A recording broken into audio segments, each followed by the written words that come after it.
Hello, Masters. Welcome to Atma Sahacharlu book reading session. Today is session 26 and chapter వచ్చేసి 15th chapter.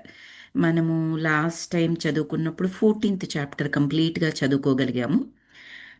So ఈరోజు మనం 15th chapter చదవచ్చు. ఇది కూడా మనం డిసెంబర్లో చదువుకున్నాం కానీ రికార్డ్ పెట్టుకోలేదు కాబట్టి మళ్ళీ చదువుకోవడం జరుగుతుంది ఇక్కడ. సో 15th చాప్టర్ వచ్చేసి అంతఃకరణాన్ని అనుసరించడం. అంతఃకరణము అంటే మన మాటలో చెప్పుకోవాలంటే ద ఇన్నర్ వాయిస్. ఈ పదం మనకి భరత్ అనే నేను సినిమా దగ్గర నుంచి బాగా పాపులర్ అయిపోయింది. ఆయన ప్రమాణ స్వీకారం చేసేటప్పుడు అంతఃకరణ శుద్ధితో అని చెప్పేసి చెప్తారు కదా, నేనైతే ఫస్ట్ అక్కడే విన్నాను, తర్వాత దాని మీనింగ్ తెలిసిందనుకోండి. ఇన్నర్ వాయిస్ అన్నమాట. ఇన్నర్ వాయిస్ అన్న పదం మన ధ్యానులందరికీ, మెడిటేషన్ చేసే ప్రతి ఒక్కరికి ఆ పదం సుపరిచయమే మనకి. సో దాన్ని అనుసరించడము అనేది ఒక సబ్జెక్ట్ లాగా తీసుకుని అక్కడ ఎక్స్ప్లెయిన్ చేస్తున్నారు. ఈ బుక్ను రాసిన మాస్టర్స్ ఎవరు, ఆ రచయిత ఎవరు అంటే రిచర్డ్ బాక్. తనకు సహకరించింది తన వైఫ్ లెస్లీ ప్యారిస్ బ్యాక్. వాళ్ళ యొక్క ఎక్స్పీరియన్సెస్ని ఈ బుక్ రూపంలో మనం ముందుంచారనమాట. ఇద్దరు కూడా గ్రేట్ మెడిటేటర్స్, ఎంతో విజ్డమ్ ఉన్నవాళ్ళు.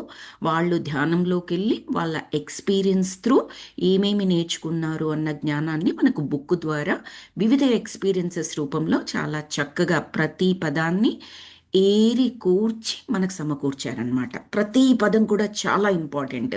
మనం చాలాసార్లు చాలా చాప్టర్స్లో చదువుకున్నాము ఎంత శ్రద్ధగా వాళ్ళు రాశారు అన్నదాన్ని. ఇప్పుడు చూద్దాం ఏం చెప్తున్నారు. కల్పనా ప్రపంచంపై ప్రయాణం కొనసాగిస్తున్న మేము స్వస్థలానికి చేరే మార్గాన్ని అన్వేషిస్తున్నాము. కానీ క్రింద దారులన్నీ గజిబిజిగా అన్ని వైపులా విస్తరించి ఉన్నాయి. నాకు చాలా ఆశ్చర్యంగా ఉంది. ఇక మన శేష జీవితం అంతా కూడా ఇలా ఇతరుల జీవితాల్లోనికి తొంగి చూస్తూ మన జీవితాలని వెతుకుతూ పోవడమేనా? లేదు స్వీటీ, ఇక్కడే ఎక్కడో మనకు దారి దొరుకుతూ ఉంటుంది. నేను అబద్ధం చెప్పాను, దానిని కనుగొనేంత వరకు మనం ఓపిక వహించాల్సిందే. ఇది ఎవరు మాట్లాడుకుంటున్నారు? మన Richard and Leslie Parrish back. ఈరోజు మనకి సంతోషి కొత్తగా వచ్చారు. తర్వాత ఈ బుక్ రీడింగ్ స్టార్ట్ అయిన తర్వాత పద్మావతి దేవి గారు కూడా ఉన్నారు. బహుశా తనకు కూడా ఇదే ఫస్ట్ అనుకుంటున్నాను ఈ బుక్ రీడింగ్, అందుకని నేను బ్రీఫ్గా చెప్తానండి. ఇందులో Richard Bach, Leslie Parrish Bach వాళ్ళిద్దరు కూడా వైఫ్ అండ్ హస్బెండ్, రచయితలు, ఎంతో జ్ఞాన సముపార్జన చేసిన వాళ్ళు, చక్కటి మెడిటేటర్స్ కూడా. వాళ్ళకి విమానయానాలంటే చాలా ఇష్టం. రిచర్డ్ బాక్కి విమానాన్ని చాలా వేగంగా నడపడము, అలా విన్యాసాలు చేయడం అవన్నీ కూడా ఇష్టము. వాళ్ళ జర్నీస్ అన్నీ కూడా విమానయానాలతోనే కూడి ఉంటాయన్నమాట. వాళ్ళు అలా విమాన ప్రయాణం చేస్తూ మొట్టమొదటి చాప్టర్లో లాస్ ఏంజలస్ దగ్గర వాళ్ళు తప్పిపోయినట్టుగా, అసలు ఇంకా ఆల్మోస్ట్ వాళ్ళు చనిపోయినట్టుగానే వాళ్ళు భావిస్తారనమాట. కానీ అక్కడి నుంచి వాళ్ళ మెడిటేషన్ జర్నీ మొదలవుతూ ఉంటుంది. వాళ్ళు ఒక్కొక్క ఎక్స్పీరియన్స్లోకి, వాళ్ళు ఈ జన్మలో పొందిన ఎక్స్పీరియన్సెస్ కొన్ని, పూర్వ జన్మలలో ఎప్పుడెప్పుడో పొందిన ఎక్స్పీరియన్సెస్ కూడా వాళ్ళు ధ్యానంలో ఆ అనుభవాల్ని తడుతూ ఉంటారనమాట. అనుభవాల సారాన్ని మనకు ఆ విధంగా అందిస్తూ ఉంటారు. ఇప్పటి వరకు అలాంటివి ఎన్నో జరిగాయి. ఒక జర్నీ మాత్రం ఫ్యూచర్లోకి వెళ్ళి కూడా చేశారు. అదే లాస్ట్ వీక్ అంటే 2 weeks బ్యాక్ మనం చదువుకున్న 14th చాప్టర్లో వాళ్ళ ముందరి జీవితాలు భవిష్యత్తులోకి ప్రయాణించారు. వాళ్ళు వృద్ధులైనప్పుడు ఎలా ఉన్నారు, వృద్ధులైన తర్వాత వాళ్ళ ప్రీవియస్ జీవితాన్ని చూసుకుంటే వాళ్ళు ఎలా ఫీల్ అవుతున్నారు, ఏ ఆప్షన్స్ తీసుకుంటే బాగుండు అని అనుకుంటున్నారు, ఒకరినొకరు ఎలా ఓదార్చుకున్నారు, ఎస్పెషల్లీ వైఫ్ ఆ వృద్ధుడిని ఎలా మోటివేట్ చేసింది. చాప్టర్ ఎండ్ అయ్యేటప్పటికీ వాళ్ళిద్దరు ఎంతటి చక్కటి ఉత్సాహంతో ఉంటారు. కరెక్ట్గా చెప్పాలంటే అందులో అతను 6 months తర్వాత చనిపోయే స్టేజ్లోనే ఏమో ఉంటాడు. అలా ఉన్నప్పుడు కూడా ఆవిడ ఏం చెప్తారంటే, ఆ వృద్ధురాలు మన జీవితం అయిపోలేదు, ఎంత టైం ఉందో తెలిసింది కాబట్టి ఇప్పుడే నిజంగా బిగిన్ అయిపోయినట్టు, ఇప్పుడు మనము ప్రతి నిమిషాన్ని కూడా ఎంతో చక్కగా ఎంజాయ్ చేయాలి. ఏమేమైతే కోరికలు ఉన్నాయో, ఏవేవైతే ఆశయాలు ఉన్నాయో అన్నీ సాధించుకోవచ్చు అని ఊరికే సరదాగా మనకు అర్థం అవ్వడానికి, వాళ్ళ ఎనర్జీస్ ఎక్కడున్నాయి అని తెలుసుకోవడానికి ఆ చాప్టర్ ఎండింగ్లో ఏం చెప్పారంటే, విమాన విన్యాసాలు చేస్తావా డేవిడ్ అని అడుగుతుంది. ఆ వృద్ధురాలు వాళ్ళ హస్బెండ్ పేరు డేవిడ్ అనమాట. విమాన విన్యాసాలు అంటే ఏంటి? జస్ట్ విమానం నడపడమే కాదు, కిందికి పైకి కిందికి పైకి తిప్పుతూ ఉంటారు చూడండి, మనం ఎన్నో ప్రదర్శనలు చూస్తూ ఉంటాం కదా. అలాంటి ప్రదర్శన నువ్వు ఇంకా కూడా చేయగలవు అని ఒక 6 నెలల తర్వాత చనిపోబోయే వృద్ధుడిని పట్టుకొని ఆ వృద్ధుడి వైఫ్ ఎంకరేజ్ చేస్తుంది. అంటే ఇంకా ఏమైనా కోరుకుంటే తీర్చుకోవచ్చు. It's not the end of the world. 6 నెలల తర్వాత చనిపోతామంటే ఈ రోజు నుంచే మనం చనిపోవడానికి ఏమేం సిద్ధం చేయాలో సిద్ధం చేసుకోవడం కాదు. ఈ 6 నెలలు ఇంకా ఎక్కువగా బ్రతకాలి. టైం లేదు అని తెలిసిన తర్వాత ఏమేమి సాధించాలి అనుకున్నావో అవన్నీ సాధించుకోవాలి అన్న తపన పెరగాలి. అంటే ఎక్కడైనా జీవితాన్ని స్టార్ట్ చేయొచ్చు అని చెప్పడం అనమాట. అంత చక్కగా మనని ఇన్స్పైర్ చేస్తూ రాశారు ఆ 14th చాప్టర్. ఇక్కడ వాళ్ళే ఏమనుకుంటున్నారంటే ఇప్పటి వరకు ప్రతిసారి ఆ విమానంలో ప్రయాణిస్తూ వాళ్ళు ప్రయాణిస్తూ ఉన్నప్పుడు ఏమవుతుందంటే కింద వాళ్ళకు ఒక సముద్రం కాదు, బట్ సముద్రం అంత విశాలంగా ఉంటుంది. ఎందుకు సముద్రం కాదు అంటే సముద్రం చాలా లోతైంది, లోపల ఉన్న ఇసుక మనకు కనిపించదు. కానీ ఇక్కడ వీళ్ళకి ఏంటంటే అది చాలా పెద్ద అంటే వెడల్పుగా ఉంటుంది కానీ లోతుగా ఉండదు కాబట్టి ఇసుక క్లియర్గా కనపడుతుంది. ఆ ఇసుకలో గీతలన్నీ కనపడుతూ ఉంటాయి. ప్రతి ఒక్క గీత ఏం చెబుతుందంటే అక్కడ వాళ్ళకి వాళ్ళ దానా ఎక్స్పీరియన్స్లో ఒక్కొక్కటి ఒక్కొక్క మన జీవితంలోని ఒక్కొక్క సంభావ్యతని తెలియచేస్తుంది అనమాట. ఆప్షన్స్ మనకు ప్రతి స్టేజ్లో కూడా చాలా ఆప్షన్స్ ఉంటాయండి. కరెక్ట్గా చెప్పాలంటే ఇన్ఫినిట్ ఆప్షన్స్ ఉంటాయి. కానీ మనది ఫైనైట్ మైండ్ అన్నమాట. అంటే లిమిటెడ్ ఆప్షన్స్ మాత్రమే మనం ఆలోచించగలము, మాట్లాడగలము, చేయగలము. కాబట్టి మనకు లిమిటెడ్ అనిపిస్తాయి. ఆ లిమిటెడ్లో కూడా మన బుర్రని ఇంకా కుచించుకుపోయేట్టుగా కాంట్రాక్ట్ అయ్యేట్టుగా చేస్తే మన ఆప్షన్స్ మనకి ఇంకా తగ్గిపోతూ ఉంటాయి. అందుకే విశాలంగా ఉంచుకోవాలి అని చెప్తారు. మన ఆలోచన సామర్థ్యాన్ని విశాలంగా ఉంచుకోవాలి. అప్పుడు ఏమవుతుందంటే ఎన్ని దారులు ఉన్నాయో మనకు కనపడుతుంది. ఇప్పుడు చూడండి మీరు, మీ ఇంట్లో ఒక 10 గదులు ఉన్నాయనుకోండి. లోపలి గదిలో మీరున్నారు, ఆ గదిలో మీరు తాళం వేసుకొని ఉన్నారు లేదా తలుపు వేసేసుకొని ఉన్నారు, రైట్? తర్వాత బయట ఉన్న నైన్ నైన్ రూమ్స్లో అసలు ఏం జరుగుతుందో కూడా మీకు తెలియదు. అంత మాత్రాన 9 రూమ్స్లో అసలు ఏమీ జరగట్లేదా? పీపుల్ లేరా అక్కడ? అక్కడ ఏమీ యాక్టివిటీ లేదా అంటే ఉంది. మనం డోర్ మూసుకున్నాము కాబట్టి మనకు తెలియట్లేదు. అదే మీరు ఫ్రంట్ రూమ్లో ఉండండి, ఫస్ట్ రూమ్లో ఉండండి, మీ వెనకాల ఇంకో 9 గదులు ఉంటాయి. అప్పుడేమవుతుంది మీకు?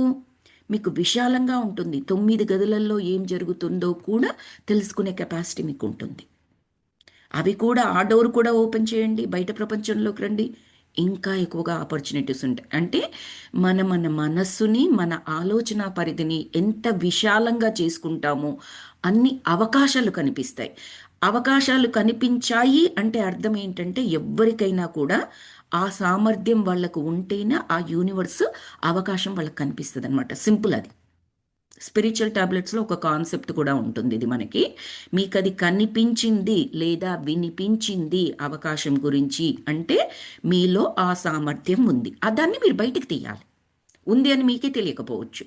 నేను అర్హురాల్ని కాదు, నేను అర్హుడిని కాదు దానికి అని మనకు అనిపిస్తూ ఉంటుంది. ఎందుకంటే గదులకు తాళం వేసుకుని కూర్చున్నాం, మన సామర్థ్యం మనకు తెలియదు. పై పైన ఏది ఉందో అంత మాత్రమే తెలుసుకుంటూ ఉంటాము. అలా కాదు, అన్ని సంభావ్యతలను చూసుకోవచ్చు అనమాట. మనం ఎప్పుడైతే ఆ విధంగా ఆలోచిస్తామో అండి అప్పుడు ఉత్సాహం పెరుగుతుంది.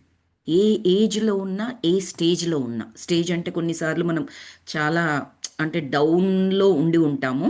అప్పుడు మనస్సు ఆలోచించలేదు చూడండి, బుద్ధి కూడా సరిగ్గా మనం ఉపయోగించలేము. ఏమో నేను సరిగ్గా ఆలోచించలేకపోతున్నాను అని చెబుతాం చూడండి. ఎందుకంటే మనమే కాంట్రాక్ట్ చేసుకున్నాం దాన్ని. అంటే అది కురచగా సంకోచ వ్యాకోచాలు అంటారు చూడండి, అందులో సంకోచించేటట్లుగా చేసుకున్నాం మనం, దారులు మూసుకుపోయేట్టుగా. అలా కాదు, ఆ ఆప్షన్స్ని చూసుకోవాలి. ఇక్కడ ఆ ఇసుకలో ఉండే గీతలు ఏంటంటే మనకు ప్రతి ఏజ్లో ప్రతి స్టేజ్లో ఉండే ఆప్షన్స్. ఆ ఇసుకలోని గీతలను బట్టి మన హీరో హీరోయిన్ ఏం చేస్తారంటే వాళ్ళ యొక్క ఎక్స్పీరియన్సెస్ని సెలెక్ట్ చేసుకుంటారు, ఏ ఎక్స్పీరియన్స్కి వెళ్ళాలి అని. ఇప్పుడు ఏం చేస్తున్నారు? 14th చాప్టర్ అయిపోయిన తర్వాత మనం ఇప్పటి వరకు ఆ ఎక్స్పీరియన్స్ ఈ ఎక్స్పీరియన్స్ అని వెళ్ళాం, కానీ మన వర్తమాన లైఫ్లోకి ఎక్కడైతే ఈ బుక్ స్టార్ట్ చేశారో అక్కడ ఆ వర్తమానంలోకి వెళ్ళలేమా? ఇంకా వెళ్ళాలని అనిపిస్తూ ఉంటుంది అనమాట లెస్లీకి. ఇంకా వెళ్దామా, వెళ్ళగలమా, వెళ్ళలేమా అని చెప్పేసి అంటే హస్బెండ్ ప్రోత్సహిస్తాడనమాట. ఏమని? మనకి ఏదో ఒక దారి దొరుకుతుందిలే, అలా ఏం వర్రీ అవ్వకు, దాన్ని కనుగొనేంత వరకు కాస్త ఓపిక వహించాలి. ఇది మనందరికీ కూడా చెప్తూ ఉన్నట్టు. కన్ఫ్యూజన్గా ఉంటుంది, మనం ఏమీ చేయలేనట్లుగా అనిపిస్తూ ఉంటుంది. ముందర ఆప్షన్స్ ఎక్కువగా కనిపిస్తే చాలామందికి మనలో కన్ఫ్యూజన్ ఇంకా ఎక్కువ పెరుగుతుంది. ఆప్షన్స్ తక్కువైనప్పుడు చాలా ఈజీగా అనిపిస్తుంది. ఆప్షన్స్ ఎక్కువగా ఉన్నప్పుడు ఏది సెలెక్ట్ చేసుకోవాలి అన్న కన్ఫ్యూజన్ పెరుగుతుంది. కానీ అక్కడ మనకు ఉండాల్సింది ఏంటంటే, చాలా ఆప్షన్స్ ఉన్నప్పుడు మన సమర్థత మనకు గుర్తు వచ్చి ఏది కరెక్టో మనం ఎంపిక చేసుకునే సామర్థ్యం ఉండాలన్నమాట అక్కడ. కానీ కన్ఫ్యూజ్ అయిపోతూ ఉంటాం అందరం. నేను కూడా ఒకటి మొదలు పెట్టేటప్పుడు చాలా ఆప్షన్స్ ఉంటే ఫిల్టరింగ్ మెథడ్ వాడతానన్నమాట నేను ప్రతి దానికి కూడా. ఓకే, మొత్తం ఒక 10 ఆప్షన్స్ ఉన్నాయి. ఓకే, ఇది నాకు ఈ విషయంలో సూట్ అవ్వదు, తీసేసాయి. ఇది సూట్ అవ్వదు, తీసేసాయి. అలా ఏం చేస్తానంటే ఆప్షన్స్ని డిలీట్ చేసే ఆప్షన్స్ని ఫస్ట్గా తీసేస్తాను. నేను ఇది మ్యాథమెటిక్స్ ప్రాబ్లమ్ సాల్వ్ చేసేటప్పుడు ఈ ఫార్ములా యూజ్ చేసేదాన్ని అనమాట, ఈ మెథడాలజీ యూజ్ చేసేదాన్ని. వాళ్ళు ఇప్పుడు ఒక ప్రాబ్లం ఇచ్చేసి 4 ఆన్సర్స్ ఇస్తారనుకోండి, అందులో కరెక్ట్ చూస్ చేసుకోమంటారు కదా. లెట్సే ఇప్పుడు ఒక 20+20 అని క్వశ్చన్ ఇచ్చారు. అవి రెండు కూడా ఈవెన్ నెంబర్స్. రెండు ఈవెన్ నెంబర్స్ని యాడ్ చేసినప్పుడు ఖచ్చితంగా ఈవెన్ నెంబర్ వస్తుంది అన్న ప్రిన్సిపల్ నాకు తెలుసు అనుకోండి. ఫస్ట్ నేను ఏం చేస్తాను, నా కింద ఏబిసిడి ఆప్షన్స్లో ఆడ్ నెంబర్ ఏముందో కళ్ళు మూసుకొని తీసేస్తాను. లెట్సే ఒక 35 అనే నెంబర్ ఉంది, ఎట్టి పరిస్థితుల్లో అది నా ఆన్సర్ కాదు, తీసేస్తాను. ఇంకొక 195 ఉందనుకుందాం, లేదా 197 సమ్ నెంబర్, అది కూడా ఆడ్ నెంబర్, నాకు తెలుసు అది కూడా నా ఆన్సర్ కాదు. అలా 2 ఆన్సర్స్ తీసేశాను. మిగతా 2 ఆన్సర్స్ అవి రెండు కూడా ఈవెన్ నెంబర్స్లో ఉన్నాయి. అప్పుడు మళ్ళీ ఫిల్టరింగ్ మెథడ్ చేసుకుంటాను. నావి రెండు టూ డిజిట్లో ఉన్నాయి కాబట్టి ఇక్కడ ఐదర్ 2 డిజిట్ కానీ లేదా క్లోజ్ టు 3 డిజిట్ కానీ నా ఆన్సర్ అవ్వాలి. అలా ఫిల్టర్ చేసుకోవడం. ఆ మెథడ్ ద్వారా ఏంటి, కరెక్ట్ సొల్యూషన్ మనకు తెలియకపోయినా చేరే దారి ఏర్పడుతుందన్నమాట. నేను మా పిల్లలకి మ్యాథ్స్ చెప్పేటప్పుడు కూడా నేను ఇదే ఫార్ములా చెప్పేదాన్ని అనమాట. When you don't know the answer, try to filter it out. Filter చేయడానికి మాత్రం కొద్దో గొప్ప జ్ఞానం మన దగ్గర ఉండి ఉంటుంది, ఎగ్జాక్ట్ ఫార్ములా తెలియకపోయినా. రైట్, అలా మెథడ్స్ని ఉపయోగిస్తాం. ఇక్కడేంటి, ఎన్ని ఆప్షన్స్ ఉన్నాయి చూసుకుని ఆ ఆప్షన్స్ నుంచి మనం సెలెక్ట్ చేసుకోవడం. ప్రతి ఆప్షన్ని కన్సిడర్ చేసుకోవాల్సిందే. కన్సిడర్ చేసుకుని దాని నుంచి మనకు సూటబుల్ అయ్యేది ఏదో సెలెక్ట్ చేసుకోవాలి. దానికి కన్ఫ్యూజన్గా ఉన్నట్లయితే నాన్ సూటబుల్ ఏమున్నాయో ఫస్ట్ వాటిని తీసేసుకోవచ్చు బయటికి. అప్పుడు క్లారిటీ మీకు పెరగడానికి అవకాశం ఉంటుంది అనమాట. ద బెస్ట్ వన్ చూస్ చేసుకోవడానికి మనకు ఎక్కువగా స్కోప్ ఉంటుంది. ఇక్కడ వాళ్ళు చేస్తున్నది కూడా ఆ కింద ఇసుక గీతలలో ఏ గీతను పట్టుకుంటే వీళ్ళు ఒరిజినల్గా ఎక్కడి నుంచి అయితే స్టార్ట్ అయ్యారో ఆ ప్లేస్కి వెళ్ళిపోతారు. అగైన్ గీత అంటే ఇక్కడ సింపుల్ గీత కాదండి, ఇక్కడ వాళ్ళ సంభావ్యత, జీవితంలోని ఒకానొక అనుభవం.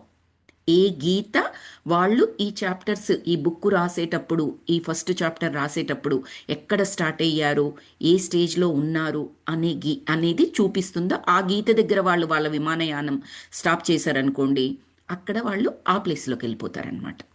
ఏ వయసులో ఉన్నారో ఆ వయసులోకి వెళ్ళిపోతారు. ఇప్పుడు వాళ్ళు కావాలని కోరుకుంటున్నది ఎక్కడ స్టార్ట్ చేశారో అక్కడికి, అంటే వాళ్ళ వర్తమానంలోకి రావాలి అని కోరుకుంటారు. సో మిమ్మల్ని ఇప్పుడు చూస్తుంటే నాకన్నా మీరే ప్రశాంతంగా ఆలోచించగలరు అనిపిస్తోంది. ఈసారి మీరెందుకు ప్రయత్నించకూడదు అని అడిగింది లెస్లీ.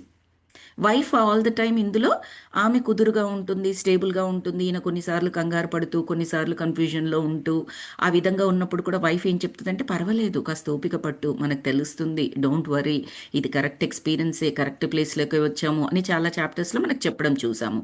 ఇప్పుడేమంటుంది హస్బెండ్ని, నువ్వు చాలా స్టేబుల్గా ఉన్నావు, నీ వల్ల మనకు దారి దొరుకుతుంది, నాకు ఆ నమ్మకం ఉన్నది, ఎందుకు ఈసారి నువ్వే ప్రయత్నించకూడదంటే, నువ్వే ధ్యానం మొదలుపెట్టి ఆ ధ్యానంలో మన వర్తమాన స్థితిలోకి నువ్వే ఎందుకు తీసుకెళ్ళకూడదు మనల్ని అని చెప్పేసి అడిగింది. అంటే అప్పుడు అతను అంటున్నాడు, సరే ఆఖరి ప్రయత్నంగా అంతఃకరణాన్ని అనుసరించమంటావా అంటే, మెడిటేషన్లోకి వెళ్ళిపోయి నా ఇన్నర్ వాయిస్ ఏం చెబుతుందో అది వినమని అడుగుతున్నావా? నేను స్టేబుల్గా ఉన్నాను, కుదురుగా నిశ్చలంగా ఉన్నాను, నా మనసు ఏం చెబుతోంది, లోపల నా హృదయం ఏం చెబుతోంది, అది వినగలిగే శక్తిలో ఉన్నాను నేను ఆ స్థితిలో, కాబట్టి అది ట్రై చేయమంటావా నువ్వు నన్ను అని హస్బెండ్ అడిగాడు. అని వెంటనే కళ్ళు మూసుకున్నారు ఆయన ధ్యానంలోకి వెళ్ళిపోవడానికి. మరుక్షణం తిన్నగా వెళ్ళి విమానాన్ని దించడానికి సిద్ధం చెయ్యి అని నా అంతరంలో వినిపించింది. అతను అలా కళ్ళు మూసుకున్నాడు. ఎక్కడ దిగాలో వాళ్ళకి తెలియట్లేదు, ఏ గీత దగ్గర దిగాలో. కళ్ళు మూసుకొని అంతఃకరణ చెప్పిన ప్రకారం, ఇన్నర్ వాయిస్ చెప్పిన ప్రకారం, ఇదిగో ఇక్కడ స్టాప్ చేయి అనగానే అక్కడ దించేశారనమాట విమానాన్ని. అంటే అర్థం ఏంటి? ఇంకొక ఎక్స్‌పీరియన్స్‌లోకి వచ్చారు వాళ్ళిక్కడ. ఇది ఫస్ట్ నుంచి వింటున్న వాళ్ళకి దీని మీనింగ్ అర్థమవుతది. ఇసుక అంటే ఏంటి? గీతలంటే ఏంటి? విమానం దించడం అంటే ఏంటి? అవన్నీ కూడా అందరికీ అర్థమవుతుంది. బట్ కొత్తగా జాయిన్ అయిన వాళ్ళ గురించి నేను కొన్ని దగ్గరలో రిపీట్ చేస్తున్నానండి. కళ్ళు తెరిచేసరికి అంటే వీళ్ళు ఒక ఎక్స్‌పీరియన్స్‌లోకి వచ్చేసారండి ఆ ధ్యానంలో. ఆ ఎక్స్‌పీరియన్స్ ఏంటో ఇప్పుడు చదువుతున్నాను. కళ్ళు తెరిచేసరికి ఒక హోటల్ గది బాల్కనీలో మేము నిలబడి ఉన్నాము. మేము అంటే మన రిచర్డ్ అండ్ లెస్లీ.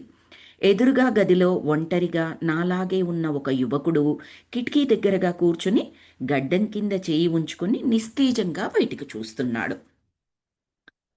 కిటికీలోంచి గాల్ఫ్ మైదానము, దాని వెనక ఎత్తైన వృక్షాలు కనిపిస్తూ ఉన్నాయి. నల్లటి మేఘాలు ఆకాశంలో బాగా క్రిందికి విస్తరించి ఉన్నాయి. వర్షపు చినుకులు రాలుస్తున్నాయి. అది మధ్యాహ్నమే అయినా కూడా సాయం సంధ్యలా అనిపిస్తోంది. ఆ అబ్బాయిని చూస్తూ ఉంటే ఏదో సమస్యతో బాగా సతమతమవుతున్నట్లు అనిపిస్తోంది కదూ అని అడిగింది నా భార్య లెస్లీ. అప్పుడు నేను తల ఊపుతూ, అవును, అతను అలా ఒంటరిగా ఉండడం చిత్రంగానూ భిన్నంగానూ కూడా ఉంది. కానీ అతని లెస్లీ ఎక్కడా అని అడిగాడు మన రిచర్డ్. ఇటువైపేమో మన hero heroine Richard and Leslie ఉన్నారు. అటువైపు మేడ మీద బాల్కనీలోనేమో ఒక యువకుడు ఆ గడ్డం కింద చేతి పెట్టుకొని నిస్తేజంగా బయటికి చూస్తూ అలా అలా డల్గా కూర్చుని ఉన్నాడు.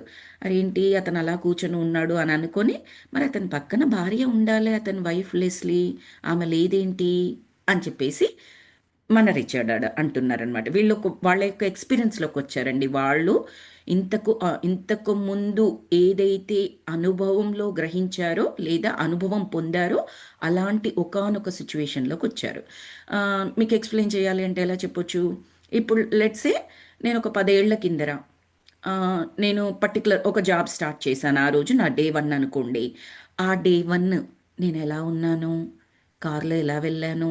ఆ బిల్డింగ్ ఎక్కడ ఉంది? నా మేనేజర్‌ని ఎక్కడ కలిసాను? నేను ఆ రోజు వేసుకున్న డ్రెస్ ఏంటి?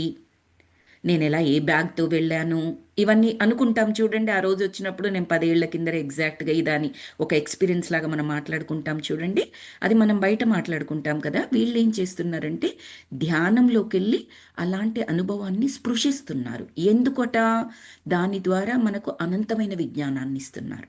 ప్రతి ఎక్స్‌పీరియన్స్‌లో కూడా మనం నేర్చుకోవడానికి అనుకూలంగా ఉండే మనకందరికీ కావలసిన జ్ఞానం ప్రతి ఎక్స్పీరియన్స్ ద్వారా వాళ్ళు మనకిస్తున్నారు. ఈ ఎక్స్పీరియన్స్ ద్వారా ఏమిస్తారో చూద్దాం. సో, ఇప్పుడు అతను అంటున్నాడు, మరి అతను కనిపించాడు కానీ మరి లెస్లీ ఎక్కడెళ్ళిందబ్బా అని చెప్పేసి. సో, ఆ అబ్బాయిని చూస్తుంటే ఏదో సమస్యతో బాగా సతమతమవుతున్నట్లు అనిపిస్తుంది కదా అన్నది లెస్లీ. నేను తల ఊపుతూ అతను అలా ఒంటరిగా ఉండటం చిత్రంగాను భిన్నంగాను ఉంది. మరి అతని లెస్లీ ఎక్కడా అని అన్నాను. ఇలాంటి సమయాల్లో అతనికి మీ అవసరం ఎంతైనా ఉంటుంది. మీరు వెళ్ళి మాట్లాడండి అని చెప్పింది లెస్లీ, మన హీరోయిన్ లెస్లీ. నేను ఆమె చేయిని ఒక్కమారు నొక్కి ఒంటరిగా అతని సమీపానికి చేరాను. అతని పక్కనే పరుపుపై ల్యాప్టాప్ కంప్యూటర్ ఉన్నది. దాన్ని స్విచ్ ఆన్ చేసి ఉన్నప్పటికీ దాని తెర అతని ముఖం లాగానే తెల్లబోయి ఉన్నది. హే రిచర్డ్, నీవేమీ కంగారు పడకు, నేను మొదలుపెట్టాను. అప్పుడు ఆ అబ్బాయి ఆ ఎదురుగా బాల్కనీలో కూర్చున్నాడు కదా, అతను ఏం చేశాడంటే, నీవెవరో నాకు తెలుసు అని నిట్టూర్పుగా అన్నాడనమాట.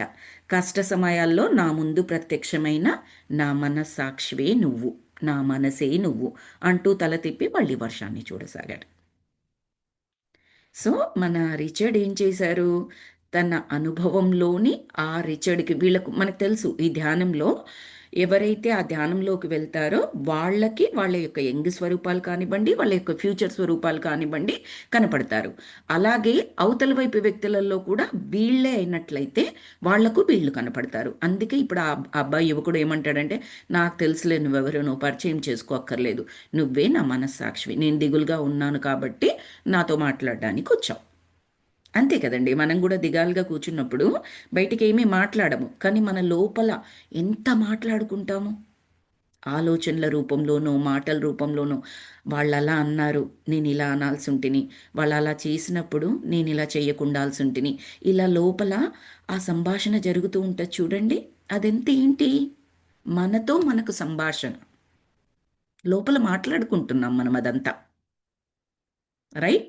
అదే మనం ధ్యానం చేస్తూ ఎనర్జీస్ పెంచుకుంటూ ఉన్నప్పుడు ధ్యానంలోకెళ్ళి మనకు కావలసిన మనకి ఏవైతే ప్రశ్నలు ఉంటాయో వాటికి సంబంధించిన సమాధానాల్ని వెతకొచ్చు. ఇన్నర్ చెప్పే ఆ సమాధానాల్ని వినొచ్చు. దానికి సంబంధించి మనకి ఇంకేమైనా కన్ఫ్యూజన్ ఉంటే ఆ క్లారిటీ తీసుకోవచ్చు. అన్నీ చేయొచ్చు. జస్ట్ లైక్ మనం దిగాలుగా కూర్చొని మన లోపల సంభాషణ జరుపుకుంటే ఎలా జరుపుకుంటామో అంతే ఈజీగా జరుపుకోవచ్చు. మీకు గుర్తున్నట్లయితే మీలో వంశీ మాస్టర్‌వి వీడియోలు మీరు విని ఉన్నవాళ్ళే అనుకుంటున్నాను. అందులో చాలా సార్లు మాస్టర్ చెప్తారు. మీకేదైనా క్వెషన్ ఉందా? క్వెషన్ ఏసుకోండి, కళ్ళు మూసుకోండి, ధ్యానం చేయండి, ధ్యానంలో అడగండి. ఈరోజు మీకు క్వెషన్‌కి ఆన్సర్ రాలేదా? మళ్ళీ రేపు చేయండి, మళ్ళీ రేపు చేయండి. అలా మీరు అడుగుతూనే ఉంటే డెఫినెట్‌గా వితిన్ 41 డేస్ లోపల మీ క్వెషన్‌కి ఆన్సర్ దొరికి తీరుతుంది అని చెప్తారు. అంత కాన్ఫిడెంట్‌గా చెప్తారు. ఆయన ఎన్నో వేల కేసులు పరిశోధనలు చేశారు. ఎంతోమంది ఎన్నో చిన్న సమస్యలు, పెద్ద సమస్యలతో ఆయన దగ్గరికొస్తే, ఆయన చేసిందల్లా ధ్యానం చేయండి. ధ్యానం చేసుకునే ముందర ఒక చిన్న ప్రొసీజర్ చెప్తారులెండి. ధ్యానం మీరు చేసే ముందర ఒక క్వెషన్ ఏసుకోండి. మీకు నైట్ కలలో చూపించబడుతుంది. మీ క్వెషన్‌కి ఆన్సర్ వస్తుంది. స్టిల్ అర్థం కాకపోతే క్లారిటీగా కావాలని మళ్ళీ అడగొచ్చు. మళ్ళీ క్వెషన్ ఏసుకొని, మళ్ళీ ధ్యానం చేసి, మళ్ళీ పడుకొని అదొక ప్రాసెస్ లాగా చెప్తారనమాట ఆయన. దాని పవర్ చెప్పడానికి నేను ఇది చెప్తున్నానండి. ధ్యానం ధ్యానం యొక్క పవర్, ఆ ఎనర్జీస్ యొక్క పవర్ చెప్పడానికి. సో, అబ్బాయి అంటాడు, "నువ్వు నా మనస్సాక్షివే నాకు తెలుసు" అన్నట్టుగా మళ్ళీ ఇంకేం పట్టించుకోడనమాట. ఇంకేమీ వినకుండా మళ్ళీ అటువైపే దిక్కులు చూసుకుంటూ కూర్చుంటాడు. సో, అంతలో పెద్ద పిడుగుపడి మంటల్లో కాలిపోతున్న కదలలేని చెట్టు వలె ఉన్నది నా పరిస్థితి. మన రిచర్డ్‌కి ఏం చేయాలో అర్థం కాలేదు. ఆ అబ్బాయికి ఏదైనా కాస్త మంచిగా చేయాలని వెళ్ళాడు. బట్ చూసి చూడగానే నువ్వు నాకు తెలుసులే అన్నట్టుగా వదిలేశాడు కదా! ఇంకేం చేయాలో తెలియలేదనమాట. మళ్ళీ అడిగాడు, "ఏం జరిగింది?" అని అడిగాడు. అంటే ఆ యువకుడి నుంచి ఏమీ సమాధానం రాలేదు. సరే, ఎందుకంత కుంగిపోతున్నావు అని మళ్ళీ ఇంకో ప్రశ్న అడిగాడు. ఏమో నాకు తెలియదు. అసలు ఏం జరిగిందో కూడా నాకు తెలియదు అంటూ కాసేపు ఆగి తను నన్ను విడిచి వెళ్ళిపోయింది అన్నాడు గద్గద స్వరంతో. చెప్పడానికి ఇష్టం లేదు ఆయనకి. సో, ఏమో నాకు తెలియదు అని చెప్పేసి అలా చెబుతూనే మళ్ళీ ఏమన్నాడంటే, ఆమె నన్ను విడిచి వెళ్ళిపోయింది. ఎందుకు విడిచి వెళ్ళిపోయిందో కూడా నాకు తెలియదు అని గద్గద స్వరంతో, అంటే ఆల్మోస్ట్ క్రయింగ్ ఉన్నాడనమాట అతను. ఏడ్చే స్వరంతో అన్నాడు. అంటే అతను, "ఏంటి లెస్లీ నిన్ను విడిచి వెళ్ళిందా?" అని అడిగాడు మన హీరో రిచర్డ్. అంటే అవును అని అతను తలాడించి, నన్ను ఇంట్లోంచి బయటికి వెళ్ళమన్నది. లేదంటే తానే వెళ్ళిపోతాను అని చెప్పింది. ఆమె నన్ను భరించలేకపోయింది. చేసేదేమీ లేక నేను ఇల్లు వదిలి వచ్చేశాను. కానీ ఆమె మా వివాహ బంధాన్ని తెంచుకున్నది అని చెప్పాడు యువకుడు. ఎందుకు ఆ యువకుడు డల్‌గా ఉన్నాడంటే అతని వైఫ్, ఎంతో ప్రాణాతి ప్రాణంగా ప్రేమించిన వైఫ్ తన్ని విడిచిపెట్టేసి వెళ్ళింది. ఇంకా పైగా ఏం చెప్పింది? "నేను నిన్ను భరించలేకపోతున్నాను. ఎయిదర్ నువ్వైనా ఉండు ఇంట్లో, లేదా నేనైనా ఉంటాను.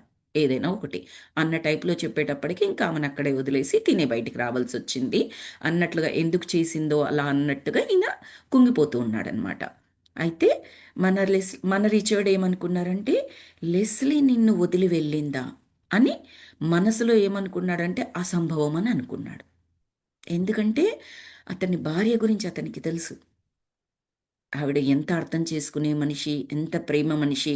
ఆమె వెళ్ళిపోయింది అంటే నమ్మకంగా కుదరట్లేదనమాట. ఎవరికీ? ఆ యువకుడికి నమ్మకం కుదరట్లేదు. ఇలా చేసిందేంటి అని బాధగా ఉన్నాడనమాట.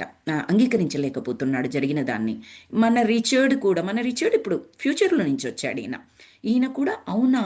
అని చెప్పేసి అసంభవం అని మనసులో అనుకున్నాడు. మనసులో ప్రత్యామ్నాయ లెస్లీ ఎందుకు ఇతడిని భరించలేకపోయింది? ప్రత్యామ్నాయ లెస్లీ అంటే ఇక్కడ మన యువకుడి యొక్క వైఫ్ అనమాట.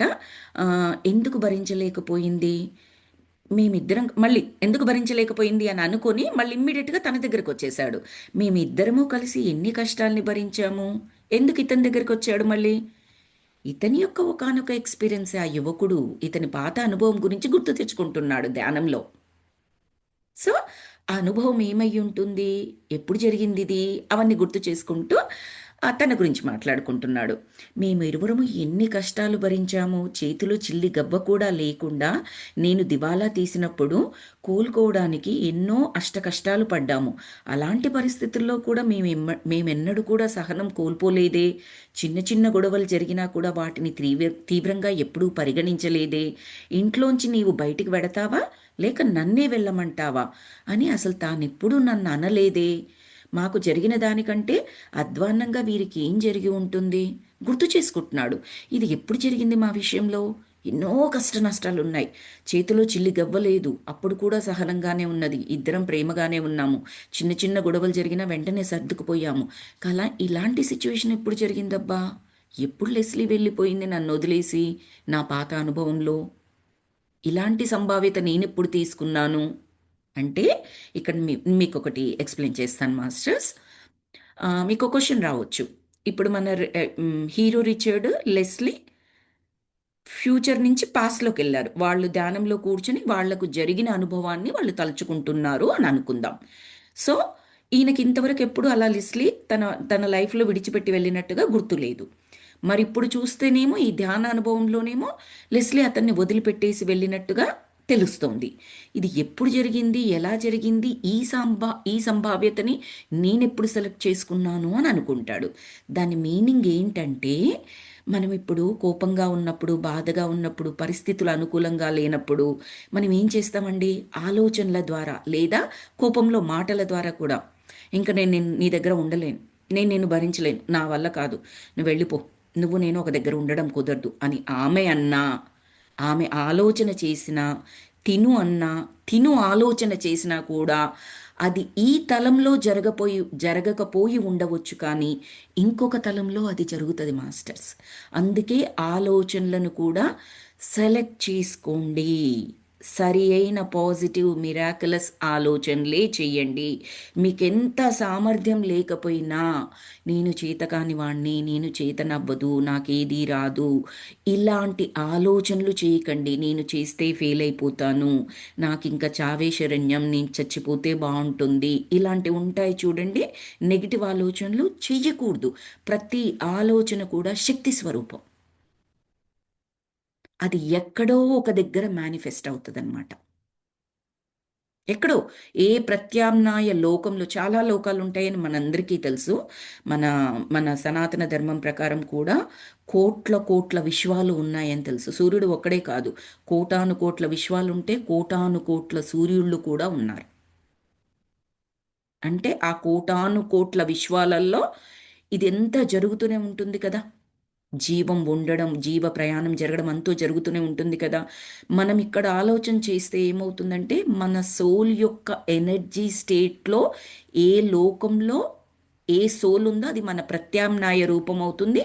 అది ఎక్స్పీరియన్స్ చేస్తుంది. లేదు, మనమే ఏం చేస్తాము, ఈ లైఫ్లోనే ఆలోచనలను గట్టిగా బలంగా మీరు చేశారనుకోండి, పదే పదే అదే చేశారనుకోండి, అది పాజిటివ్ అయినా నెగిటివ్ అయినా ఏదైనా సరే మాస్టర్స్, అది జరిగి తీరుతుంది. అలాంటప్పుడు మనం పాజిటివ్ ఎందుకు ఆలోచించకూడదు? ఎందుకు నెగిటివ్ ఆలోచించాలి? ఈ జన్మలో జరగలేదనుకోండి, అదే ఆలోచనకున్న శక్తి వలన నెక్స్ట్ జన్మలో ఆ సోలు మళ్ళీ ఏ శరీరం తీసుకున్నప్పటికీ కూడా అక్కడైనా జరిగి తీరవచ్చు. ఆశయాలనుకోండి, కోరికలు అనుకోండి, నెగిటివ్ ఆలోచనలు అనుకోండి, మీరు ఏం తీసుకున్నప్పటికీ కూడా ఆలోచన అంత శక్తివంతమైంది. That's why choose, select your thoughts, select your words when you speak. Ya Manju, ఏమైనా మాట్లాడతావా అన్మ్యూట్లోకి? ప్రత్యామ్నాయ రూపంలో అంటే నాకు ఒక్కసారి మళ్ళీ చెప్పరా? ఓకే. ప్రత్యామ్నాయ రూపం అంటే ఇక్కడ ఇప్పుడు మన ప్రస్తుతం చదువుతున్న చాప్టర్లో మన hero Richard Leslie Paris back అని చెప్తున్నాను కదా. అతని ఎదురుగా యువకుడు ఉన్నాడు కదా. అతనెవరు అంటే మన హీరో రిచర్డ్ యొక్క ప్రత్యామ్నాయ రూపం అని చెప్పొచ్చు. అంటే ఇప్పుడు కొన్ని సంవత్సరాల క్రితం జరిగినది కదా, అక్కడ ఇతనికి ధ్యానంలో కనపడుతూ ఉన్నది. అప్పుడు అతనెవరు అంటే ఆ స్టేజ్లో, ఆ శక్తిలో మన రిచర్డే అనమాట. ఇప్పుడు మనం ఉన్నాము. ఈరోజు నాకు 40 సంవత్సరాలు అనుకోండి. 30 సంవత్సరాల వయసులో నా యొక్క శక్తి వేరు. శక్తి అంటే శారీరక శక్తి కాదు నేను చెప్పేది. మన యొక్క స్పిరిచువల్ ఎనర్జీ ఏదైతే ఉంటుందో అది. ఆ ఎనర్జీ స్టేట్లో ఉన్నప్పుడు నేను ఇలాంటి అవకాశాలని సెలెక్ట్ చేసుకున్నాను, ఎలాంటి ఆలోచనలను సెలెక్ట్ చేసుకున్నాను, ఎలాంటి మాటలు మాట్లాడాను, ఎలాంటి పనులు చేశాను. అక్కడ ఆ 30 సంవత్సరాల్లో ఉన్నప్పుడున్న శ్రీప్రియని నేనేమంటానంటే నా ప్రత్యామ్నాయ రూపము అని చెప్తాను. అప్పుడు నేను ఆమె ఇద్దరము ఒకటే. బట్ తేడా ఏంటి? అప్పటికి ఇప్పటికి ఉన్న ఫిజికల్గా చూసినట్లయితే ఏజ్ తేడా, మీరు స్పిరిచువల్గా ఆలోచించినట్లయితే ఎనర్జీ స్టేట్ తేడా, ఆ శక్తి స్థాయి తేడా. అది ప్రత్యామ్నాయ రూపం అనుకోవచ్చు. అదొక్కటే కాదు, నా ఫ్యూచర్లో నేను ఇప్పుడు ఒక 80 సంవత్సరాలకు వెళ్ళాను, అది నా ప్రత్యామ్నాయ రూపం అనుకోవచ్చు. లేదు, ప్యారలల్గా నా యొక్క సోలు ఇంకొక శరీరాన్ని తీసుకొని ఇంకొక దగ్గర ప్రయాణం చేస్తూ ఉన్నదనుకోండి, దాని యొక్క ఆత్మ ప్రయాణము, అక్కడ ఎక్స్పీరియన్సెస్ చేసే ఆ సోల్ ఏ బాడీ తీసుకున్నప్పటికీ అది నా ప్రత్యామ్నాయ రూపమే అవుతుందన్నమాట. అలా మనకు ప్రత్యామ్నాయ రూపాయలు ఉంటాయి. మనం ఆలోచన చేశాము అంటే అది ఎక్కడో ఒక దగ్గర జరగడానికి అవకాశం ఉంటుంది. అందుకని we need to select all the time positive miraculous thoughts చేసామనుకోండి, అదే మన భవిష్యత్తు అయిపోతుందన్నమాట. మనం ఏం చేస్తాము అంటే మనకి ఇంతకుముందు ఏం జరిగిందో దాని గురించి ఆలోచిస్తూ ఉంటాం.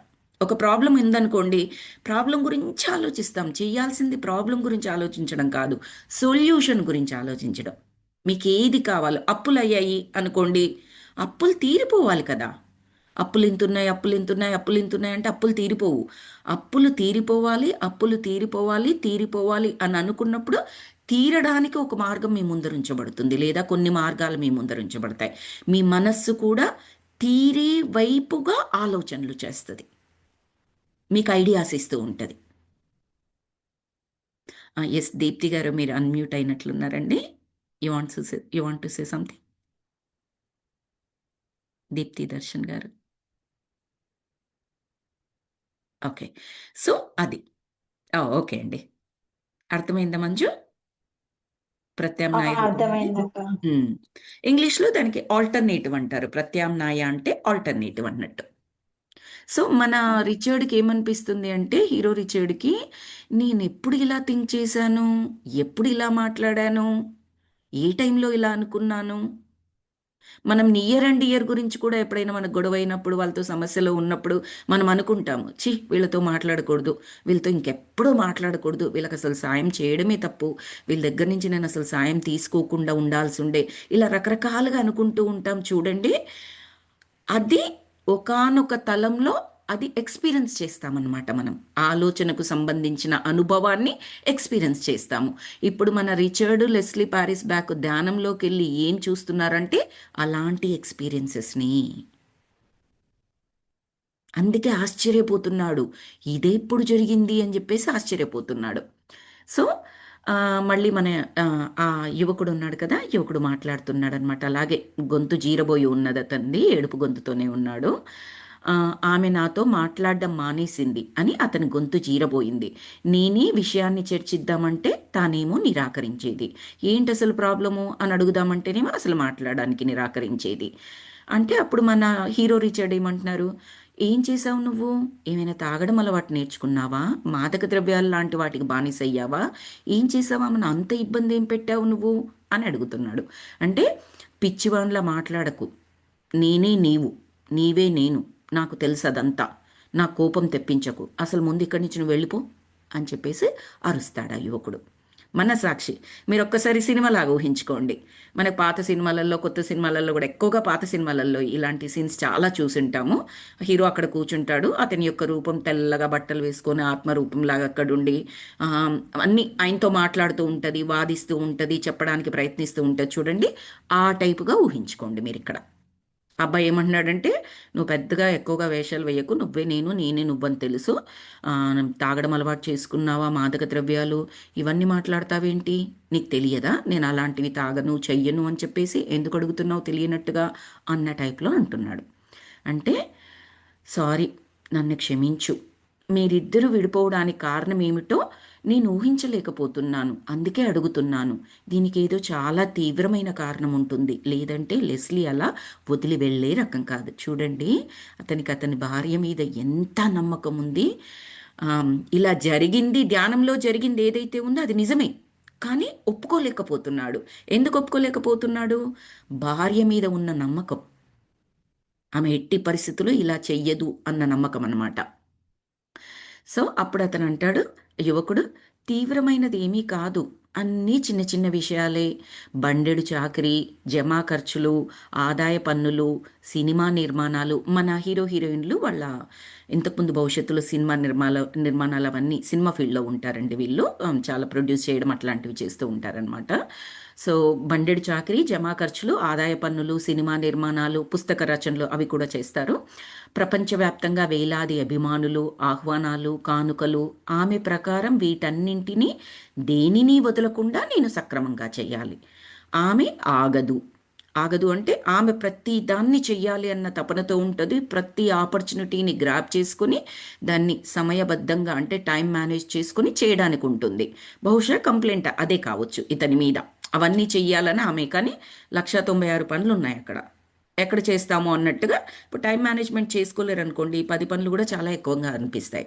టైం మేనేజ్మెంట్ చేసుకునే వాళ్ళకి ఏంటి, 100 పనులున్నా కూడా సునాయాసంగా చేసినట్టుగా మనకు కనపడుతూ ఉంటుంది. చిన్న ట్రిక్ ఏంటంటే ఆ సమయ పాలన చేయాలి అన్న తపన. తర్వాత ఆ, వీటన్నింటినీ దేనిని కూడా వదలకుండా సక్రంగా చెయ్యాలి అంటే ఆమె అన్నట్టుగా నేను చెప్తున్నాను. మన యువకుడు చెప్తున్నాడు అనమాట. ఆమె ఆగదు. కొన్నేళ్ల క్రిందట తాను నన్ను కలిసినప్పుడు ఏమని మాట ఇచ్చింది? ఇంతకు మునుపు తన జీవితం ఎంత అస్తవ్యస్తంగా గందరగోళంగా ఉండేది, అలాంటి పరిస్థితిని పునరావృతం కానివ్వనని తాను నాకు మాట ఇవ్వలేదా? ఇంతకాలము తాను దానికి కట్టుబడి ఉన్నది. మరి ఇప్పుడేమైంది? ఆ యువకుడు వైఫ్ గురించి కంప్లైంట్ చేస్తున్నాడు. ఇప్పుడేమైంది అని అతను గదిలో పచార్లు చేస్తూ తన స్వంత మనసుతో మాట్లాడటానికి ఉత్సాహం చూపుతూ, నేను ఈ అల్ప వ్యవహారాలని లక్ష్యం చేయలేదు, వాటిని నేను నెరవేర్చే ఆసక్తి లేదు, కానీ వాటన్నింటినీ తాను మీద వేసుకుని ఒక చేత్తో 3 కంప్యూటర్లను ఉపయోగిస్తూ ఈ గందరగోళాన్నంతటినీ కూడా కొనసాగిస్తోంది. వీటన్నింటినీ నెరవేర్చాలంటే ఆమె తన చావును తానే కొని తెచ్చుకున్నట్లు కాదా? యువకుడు కంప్లైంట్ ఏంటంటే ఆమెనేమో వాళ్ళిద్దరికి ఉన్న అభిరుచులు, ఆశయాలు, కోరికలు, జీవన విధానాలు, వాళ్ళకున్న సామర్థ్యాల మీద బట్టి వాళ్ళ పుస్తక రచనలు చేయగలరు, విమానయానాలు చేయగలరు, తర్వాత సినిమా నిర్మాణం చేస్తారు వాళ్ళ పాస్ట్ లైఫ్లో. ఇవన్నీ ఉన్నాయి కాబట్టి మరి త్రీ ఫీల్డ్స్కి సంబంధించి ఎంతో వర్క్ లోడ్ ఉంటుంది కదా. ఒక్క ఫీల్డ్లో ఉంటేనే ఎంతో వర్క్ లోడ్ ఉంటుంది. ఇప్పుడు పుస్తక రచన చేశారు, దానికి సంబంధించి పాఠకుల రెస్పాన్సెస్ వస్తాయి, క్వశ్చన్స్ వస్తాయి, పబ్లిషర్స్ నుంచి వస్తాయి. మరి వాటన్నింటికి ఆన్సర్ చేయకపోతే వీళ్ళు పబ్లిషింగ్ మార్కెట్లో ఉండలేరు కదండి. వీళ్ళు ఇంకొక రచన చేశారనుకోండి, అది ఆ రచన మార్కెట్లో పెద్దగా రాలేదు కదా. అది వీళ్ళ డ్యూటీ అనమాట. కేవలం రచన చేస్తే వదిలేస్తామంటే కాదు. పాఠకుల నుంచి క్వశ్చన్స్ వచ్చినప్పుడు దానికి రెస్పాన్సెస్ ఇవ్వడం కూడా వీళ్ళ డ్యూటీ ఉంటుంది. ఒకటా రెండా, వందల వేల ఉత్తరాలు వస్తాయి. పోనీ అదొక్కటే పని అంటే అది కాదు. ఇటు సినిమా నిర్మాణాలు, విమానయానాలు, ఇన్ని పనులు ఉంటాయి. ఆమె ఏమంటుంది? ప్రతిదాన్ని చెయ్యాలి, చక్కగా చెయ్యాలి అంటది. ఒక్కొక్క చేతిలో 3 కంప్యూటర్లు అంటే దాని మీనింగ్ ఏంటంటే అన్ని పనులు చేస్తుంది అని అర్థం. అలా చెయ్యాలి అంటది. నాకేమో అలా కుదరదు. ఇది వాళ్ళ మధ్యలో ఉన్న కంప్లైంట్స్ విషయం. పెద్దది కాదు. అందుకే మన హీరోకి అంత పెద్ద ప్రాబ్లం ఏముంటుంటుంది అని ఆలోచించాడు. కానీ ఈ చిన్న చిన్న ప్రాబ్లమ్సే ఆ లోపల గూడుగట్టుకుపోయాయి అనేది తెలియలేదనమాట.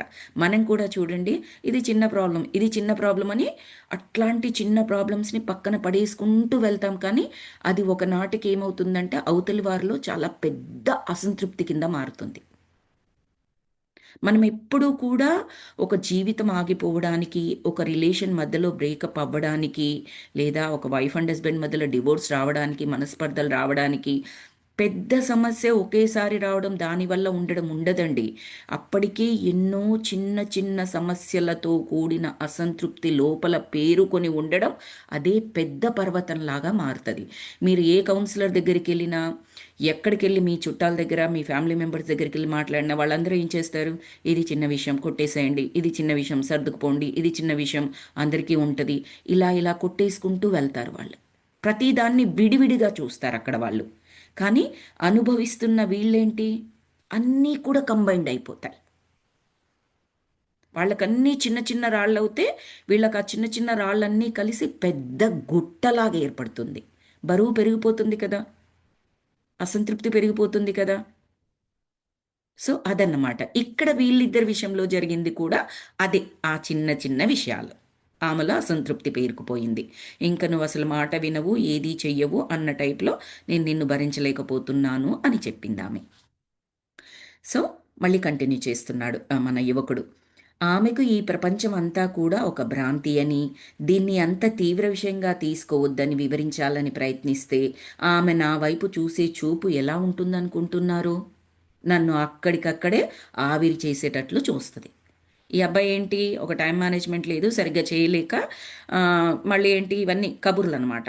ఈ ప్రపంచం భ్రాంతి, అంత సీరియస్గా తీసుకోకు, ఇన్ని చేయాల్సిన పని లేదు, అంత ఇది చెయ్యకు, ఈ టైప్లో చెప్పాడనుకో ఆ అమ్మాయి ఇంకొక టైప్లో చూసేదట. నన్ను ఆవిరైపోయేటట్టుగా అంటే మింగేసేటట్లు అంటాను చూడండి, అలా చూసేదామె. తర్వాత అతను నిరాశగా పరుపుపై పడుకున్నాడు. ఎవరతను? ఆ యువకుడు. ఇంకా చెప్పుకుంటూ వెళ్తున్నాడు మన హీరోకి. ఆమె పూర్తిగా మారిపోయింది. పని ఒత్తిడి ఆమెని పూర్తిగా మార్చివేసింది. ఇప్పుడు ఆమెలో అందం, ఆకర్షణ, బుద్ధి కుశలత ఏవీ కనిపించడం లేదు.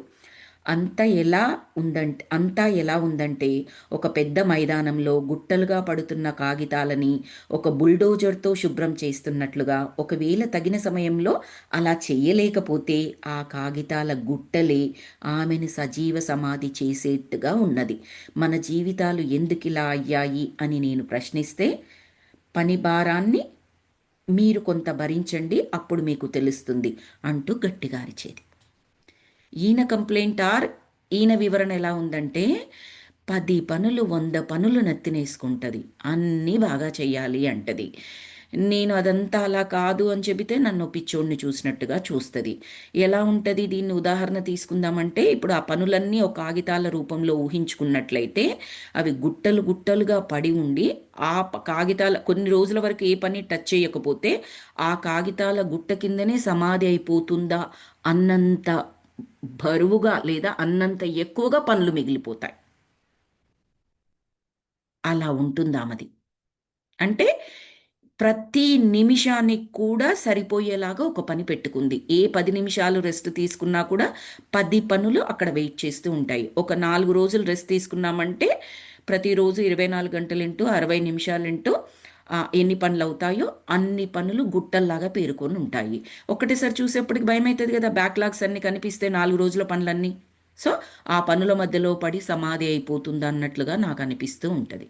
అంత పెట్టుకోవడం అవసరమా, అంత లోడ్ అవసరమా అంటే నన్ను పిచ్చోడిని చూసినట్టుగా చూస్తుంది అని అంటున్నాడు. మళ్ళీ ఏమంటదట, మీరు భరించండి కొంత భారాన్ని, కొంత పని మీరు తీసుకోండి, అప్పుడు అర్థమవుతుంది నేనేం చెప్తున్నాను అని అంటదంట. సో నాకు ఇలాంటి పరిస్థితే ఒక మారు దాపురించింది. నేను అప్పుడు దాదాపు పిచ్చివాడిని అయ్యాను. జీవితంలో ముఖ్యమైన విషయాలను వదులుకొని విధి నిర్వహణ అనే సుడిగాలిలో కొట్టుకుపోవడం తరచూ చూస్తూనే ఉంటాము. ఎందుకంటే నిజమైన ప్రేమకు దేని నుంచి ముప్పు వాటిల్లదని మీరు బలంగా నమ్మడమే. కానీ మానవ మనుగడే ఒక విధి నిర్వహణగా మారినట్టు ఏదో ఒక రోజున మీరు గుర్తించగలుగుతారు. ఈ క్రమంలో మిమ్మల్ని అమితంగా ప్రేమించే వ్యక్తికి మీరు అపరిచితులుగా మారిపోతారు. బాగా చెప్పాడండి ఇది. చాలామంది జీవితాల్లో మనం వింటూ ఉంటాము. దీని మీద మూవీస్ కూడా మనం చాలాసార్లు చూసి ఉంటాము. ఇప్పుడు హస్బెండ్ ఏం చేస్తూ ఉంటాడు, తనది బిజినెస్ అనుకోండి, లేదా ఏదైనా జాబ్ అనుకోండి, చాలా బుద్ధిగా శ్రద్ధగా చేసేవాడు అనుకోండి, లేదా బిజినెస్ సంబంధించి చాలా ఎదగాలని కోరుకున్నవాడు. భార్య అంటే ప్రేమ, పిల్లలంటే ప్రేమ, వాళ్ళ కొరకే సంపాదించడం, వాళ్ళ కొరకే అంత కష్టపడడం, ఎవ్రీథింగ్ ఇస్ రైట్. కానీ అక్కడ మనకు ఆ వైఫ్ చాలా అసంతృప్తితో ఉన్నట్టు, పిల్లలు అరే మా డాడీతో మేము ఎప్పుడు గడపట్లేము అన్నట్టుగా కనిపిస్తూ ఉంటుంది మనకు ఆ సినిమాల్లో కానీ ఎక్కడైనా కానీ. వైఫ్ కూడా కంప్లైంట్ చేస్తూ ఉంటుంది, నువ్వు నాతో స్పెండ్ చేయనప్పుడు నువ్వు ఎంత డబ్బులు ఉంటేంటి, ఎంత లగ్జరీస్ ఉంటేంటి, నాకు నీతో స్పెండ్ చేయాలని కదా ఉన్నది, మన ఇద్దరం కలిపి కదా చేయాలని ఉన్నది అనే వైఫ్ కంప్లైంట్ చేయడము, ఇవన్నీ సర్వసాధారణంగా జరిగేవి కదా. దాని గురించి ఇక్కడ ఈయన చెప్పేది. అక్కడ వాళ్ళు ఏమనుకుంటారు అంటే, ఏమని చెప్పాడు, విధి నిర్వహణ అనే సుడిగాలిలో కొట్టుకుపోవడం తరచూ చూస్తూనే ఉంటాము. ఎందుకంటే నిజమైన ప్రేమకు దేని నుంచి ముప్పు వాటిల్లదని. ఆ భర్త భార్యని పిల్లల్ని మనస్ఫూర్తిగా ప్రేమిస్తున్నాడు, స్వచ్ఛమైన ప్రేమనే, అందుకే ఎంత కష్టపడుతున్నాడు. తనేమనుకుంటాడు, నేను ఇంత స్వచ్ఛంగా ప్రేమిస్తున్నాను కాబట్టి అంతే స్వచ్ఛమైన ఆ ప్రేమ, స్వచ్ఛమైన ప్రేమ వాళ్ళకు అందుతుంది. తిరిగి వాళ్ళు కూడా అదే విధంగా అర్థం చేసుకుంటారు. వాళ్ళు ఎప్పుడూ నాకు దూరం అవ్వరు. నేను చేసేది రైట్ కాబట్టి, నా ఇంటెన్షన్ రైట్ కాబట్టి నాకు దూరం అవ్వరు అన్న ప్రగాఢ విశ్వాసంతో ఉంటాడు. ఎక్స్పెక్ట్ చేయడు. ఆమె వైపు నుంచి చిన్న చిన్న చిన్న చిన్న అసంతృప్తి ఏర్పడి అవి పెద్దది పెద్దదిగా మారిపోయి తరువాత కనెక్షన్ ఆల్మోస్ట్ లూజ్ అయిపోతారు. ఎమోషనల్ కనెక్షన్ ఇతని నుంచి ఏమీ లూజ్ ఉండదు. ఎందుకంటే ఇతని బ్రెయిన్లో ఏంటి, భార్య పిల్లల కొరకు కష్టపడడం, వాళ్ళు బాగుండాలి, చాలా వాళ్ళకి కావాల్సిన అన్నీ తీరాలి అన్నట్టుగా ఉంటుంది కాబట్టి ఆ కనెక్షన్ లాస్ని కూడా ఇతను గమనించాడు. అంతలా తను ఏదైతే చేస్తున్నాడో బిజినెస్ ఆర్ విధి నిర్వహణ అంతలా కూరుకుపోయి ఉంటాడు. బట్ ఆవిడ మాత్రం కనెక్షన్ మిస్ అంటే ఆ కనెక్టివిటీ పోతూ ఉంటుంది. ఎమోషనల్ కనెక్టివిటీగా సింపుల్గా ఒకనాడు తేల్చేస్తుంది, ఇంకా నేను ఉండలేను, నేను భరించలేను, నేను వెళ్ళిపోతాను. అరే అసలు ఏం జరిగిందని, ఏం ప్రాబ్లం ఉందని, నాకు అప్పులున్న రోజుల్లో కూడా ఉన్నావు, ఇప్పుడు చక్కగా సంపాదిస్తున్నాను, మీకు అన్ని కోరికలు తీరుస్తున్నాను, మీకేంటి ప్రాబ్లం అని ఇతను అడుగుతాడు. అతనికి నిజంగా ఏమీ తెలియదు. ఆమెకు మాత్రం అసలు మీరు ఎప్పుడు గడిపారు, మీరు సంపాదిస్తున్నా అంటున్నారు, పిల్లలతో ఎక్కడ ఆమె వైపు ప్రాబ్లమ్స్ అవి ఉంటాయి. రెండు రైటే. దాని గురించి ఎక్స్ప్లెయిన్ చేస్తున్నాడు. మళ్ళీ తర్వాత అతనే అంటున్నాడు, కానీ మానవ మనుగడే ఒక విధి నిర్వహణగా మారినట్టుగా. అంటే మానవ మనుగడ అంటే అసలు ఇంకా పుట్టడమే ఆ జాబా, బిజినెసా ఏంటో చేయడానికి పుట్టినట్టుగా అన్నట్లు. అలా ఉండకూడదు కదండి. అంత ఎక్స్ట్రీమిటీస్కి వెళ్ళకూడదు. సో ఈ వాక్యాలు ఎవరికంటే ఆ ఎక్స్ట్రీమిటీస్లోకి వెళ్ళిన వాళ్ళకి అప్పుడు వర్తిస్తాయి. తర్వాత బ్యాలెన్స్డ్గా ఉండాలి. ఇక్కడ ఈవిడ అర్థం చేసుకోలేదు, ఆయన చేసింది రైటు, లేదా ఆయన చేసింది తప్పు. తప్పు ఉప్పు అక్కడ ఏది లేదండి, ఇద్దరు 100% రైటే. ఈమె ఆలోచన యాంగిల్ ఒక విధంగా ఉంది, అతని ఆలోచన యాంగిల్ ఇంకొక విధంగా ఉంది. అంతే. ఆ డిఫరెన్స్ వల్ల అక్కడ కనెక్టివిటీ పోయింది వాళ్ళకి. మరి ఏం చేయాలి అక్కడ? బ్యాలెన్సింగ్. మనకు ఒక వర్డ్ ఉంటుంది, సమతుల్యత అనేది. అది చేసుకోవాలి. ఏది చేసుకున్నా నువ్వు ఎందుకొరకైతే చేస్తున్నావో, ఏదైతే నీ ప్రైమరీ రీజన్ ఉందో అది సాటిస్ఫై అవుతుందా లేదా, అటువైపు నుంచి కూడా ఆలోచించాలి. తిను కూడా నాకేదైతే ఇవ్వబడుతుందో అది ఎందుకు ఇస్తున్నాడు, ఏది పోగొట్టుకుంటున్నాడు, ఇది నాకు అవసరమా, ఇలా కావాలా లేదా, సరి అయిన విధంగా చెప్పుకోవాల్సిన అవసరం ఈ అమ్మాయికి కూడా ఉంటుంది, అర్థమయ్యే విధంగా. సో మానవ మనుగడే ఒక విధి నిర్వహణగా మారినట్టు ఏదో ఒక రోజున మీరు గుర్తించగలుగుతారు. ఈ క్రమంలో మిమ్మల్ని అమితంగా ప్రేమించే వ్యక్తికి మీరు అపరిచితులుగా మారిపోతారు. కనెక్టివిటీ పోతుంది అన్నాను కదా, ఎమోషనల్ కనెక్షన్ పోతుంది. ఇంకా సో వాట్ అన్న టైప్లోకి వచ్చేస్తుంది. తర్వాత ఇప్పుడు నీవు ఉన్న స్థితిలోనే ఒకప్పుడు నేను ఉన్నాను, నా గత అనుభవాన్ని చెబుతూ ఇప్పుడు నిన్నో ప్రశ్న అడగాలి అని అనుకుంటున్నాను అని మన హీరో చెప్పారు. ఇప్పటి వరకు ఆ యువకుడు చెప్పుకుంటూ వచ్చాడు. ఇప్పుడు మన హీరో ఏమంటున్నాడంటే, నువ్వు ఇప్పుడు ఉన్నట్లు నేను ఒకసారి ఉన్నాడు కాబట్టి ఈ అనుభవంలోకి వచ్చాడు. ఒకప్పుడు ఈ పరిస్థితిని ఎక్స్పీరియన్స్ చేశాడు మన హీరో, అందుకే ధ్యానంలోకి వెళితే ఈ అనుభవాన్ని ఆయన ట్యాప్ చేయడం జరిగిందనమాట, స్పృశించడం జరిగింది. ట్యాప్ చేయడం అంటే సో చెప్తున్నాడు, నేను ఈ స్థితిలో ఉన్నాను, అయితే ఆ గతానుభవాన్ని చెబుతూ నిన్నొక ప్రశ్న అడగాలనుకుంటున్నాను ఇక్కడ నేను అని అడిగాడు. అడుగు, నన్నే ప్రశ్న బాధించదు, ఇందులో నా తప్పేమీ లేదు. చిన్న చిన్న విషయాలు కొన్ని మార్లు ప్రాణాంతకంగా మారుతాయి. ఈ ఘర్షణ ఆత్మ సహచరులమైన మా ఇద్దరి మధ్య జరుగుతోందని ఎవరైనా ఊహించగలిగారా? యువకుడు అంటున్నాడు. ఆ యువకుడికి కూడా నమ్మకం ఉంది, అందుకే అంత బాధపడుతున్నాడు. ఆమె అలా వెళ్ళిపోదే, ఇద్దరము ఆత్మ సహచరులము అని చెప్పాడు. ఏదో పార్ట్నర్స్, లవ్వర్స్, పెళ్ళైన కపుల్ మేము భార్య అలా కాదు, ఆత్మ సహచరులు. It's a very big word. అంటే దానిలో చాలా అండర్స్టాండింగ్ ఉందన్నమాట. ఆత్మ లెవెల్లో వాళ్ళిద్దరూ పార్ట్నర్షిప్ కలిగి ఉన్నారు, ఆ లెవెల్ నుంచి అర్థం చేసుకుంటారు అన్నట్టుగా. సో ఏదైనా అడుగు, నేనేమీ తప్పు చేయలేదు, చిన్న చిన్న విషయాలు కూడా కొన్నిసార్లు ప్రాణాంతకంగా మారుతాయి. ఆమె నన్ను వదిలి వెళ్ళిపోతుందని నేనేమైనా ఊహించానా? ఇప్పుడు నువ్వు ఏదైనా ప్రశ్న అడిగితే మాత్రం నాకు ఏదైనా బాధ ఉంటుంది. ఏదో నీకు నచ్చింది అడిగేసి అన్న టైప్లో యువకుడు చెప్పాడనమాట. అంటే భర్తగా ఆమెకు నేను సాయం చేయవలసింది మన హీరో చెప్తున్నాడు. మ్మ్. లేదు లేదు, హీరో కాదు, యువకుడే కంటిన్యూ చేస్తున్నాడు. భర్తగా ఆమెకు నేను సహాయం చేయవలసిందే, కానీ ప్రతి విషయంలోనూ ఒకవేళ నేను సహాయానికి నిరాకరిస్తే మాత్రం మా వివాహ బంధాన్ని తెంచుకోవడమేనా పరిష్కారం? ఇలా జరిగి ఉండకూడదు. కానీ రాయి తర్వాత రాయి ఒక్కొక్కటిగా రాలిపడి చివరికి మొత్తం వంతెనే కూలిపోయింది.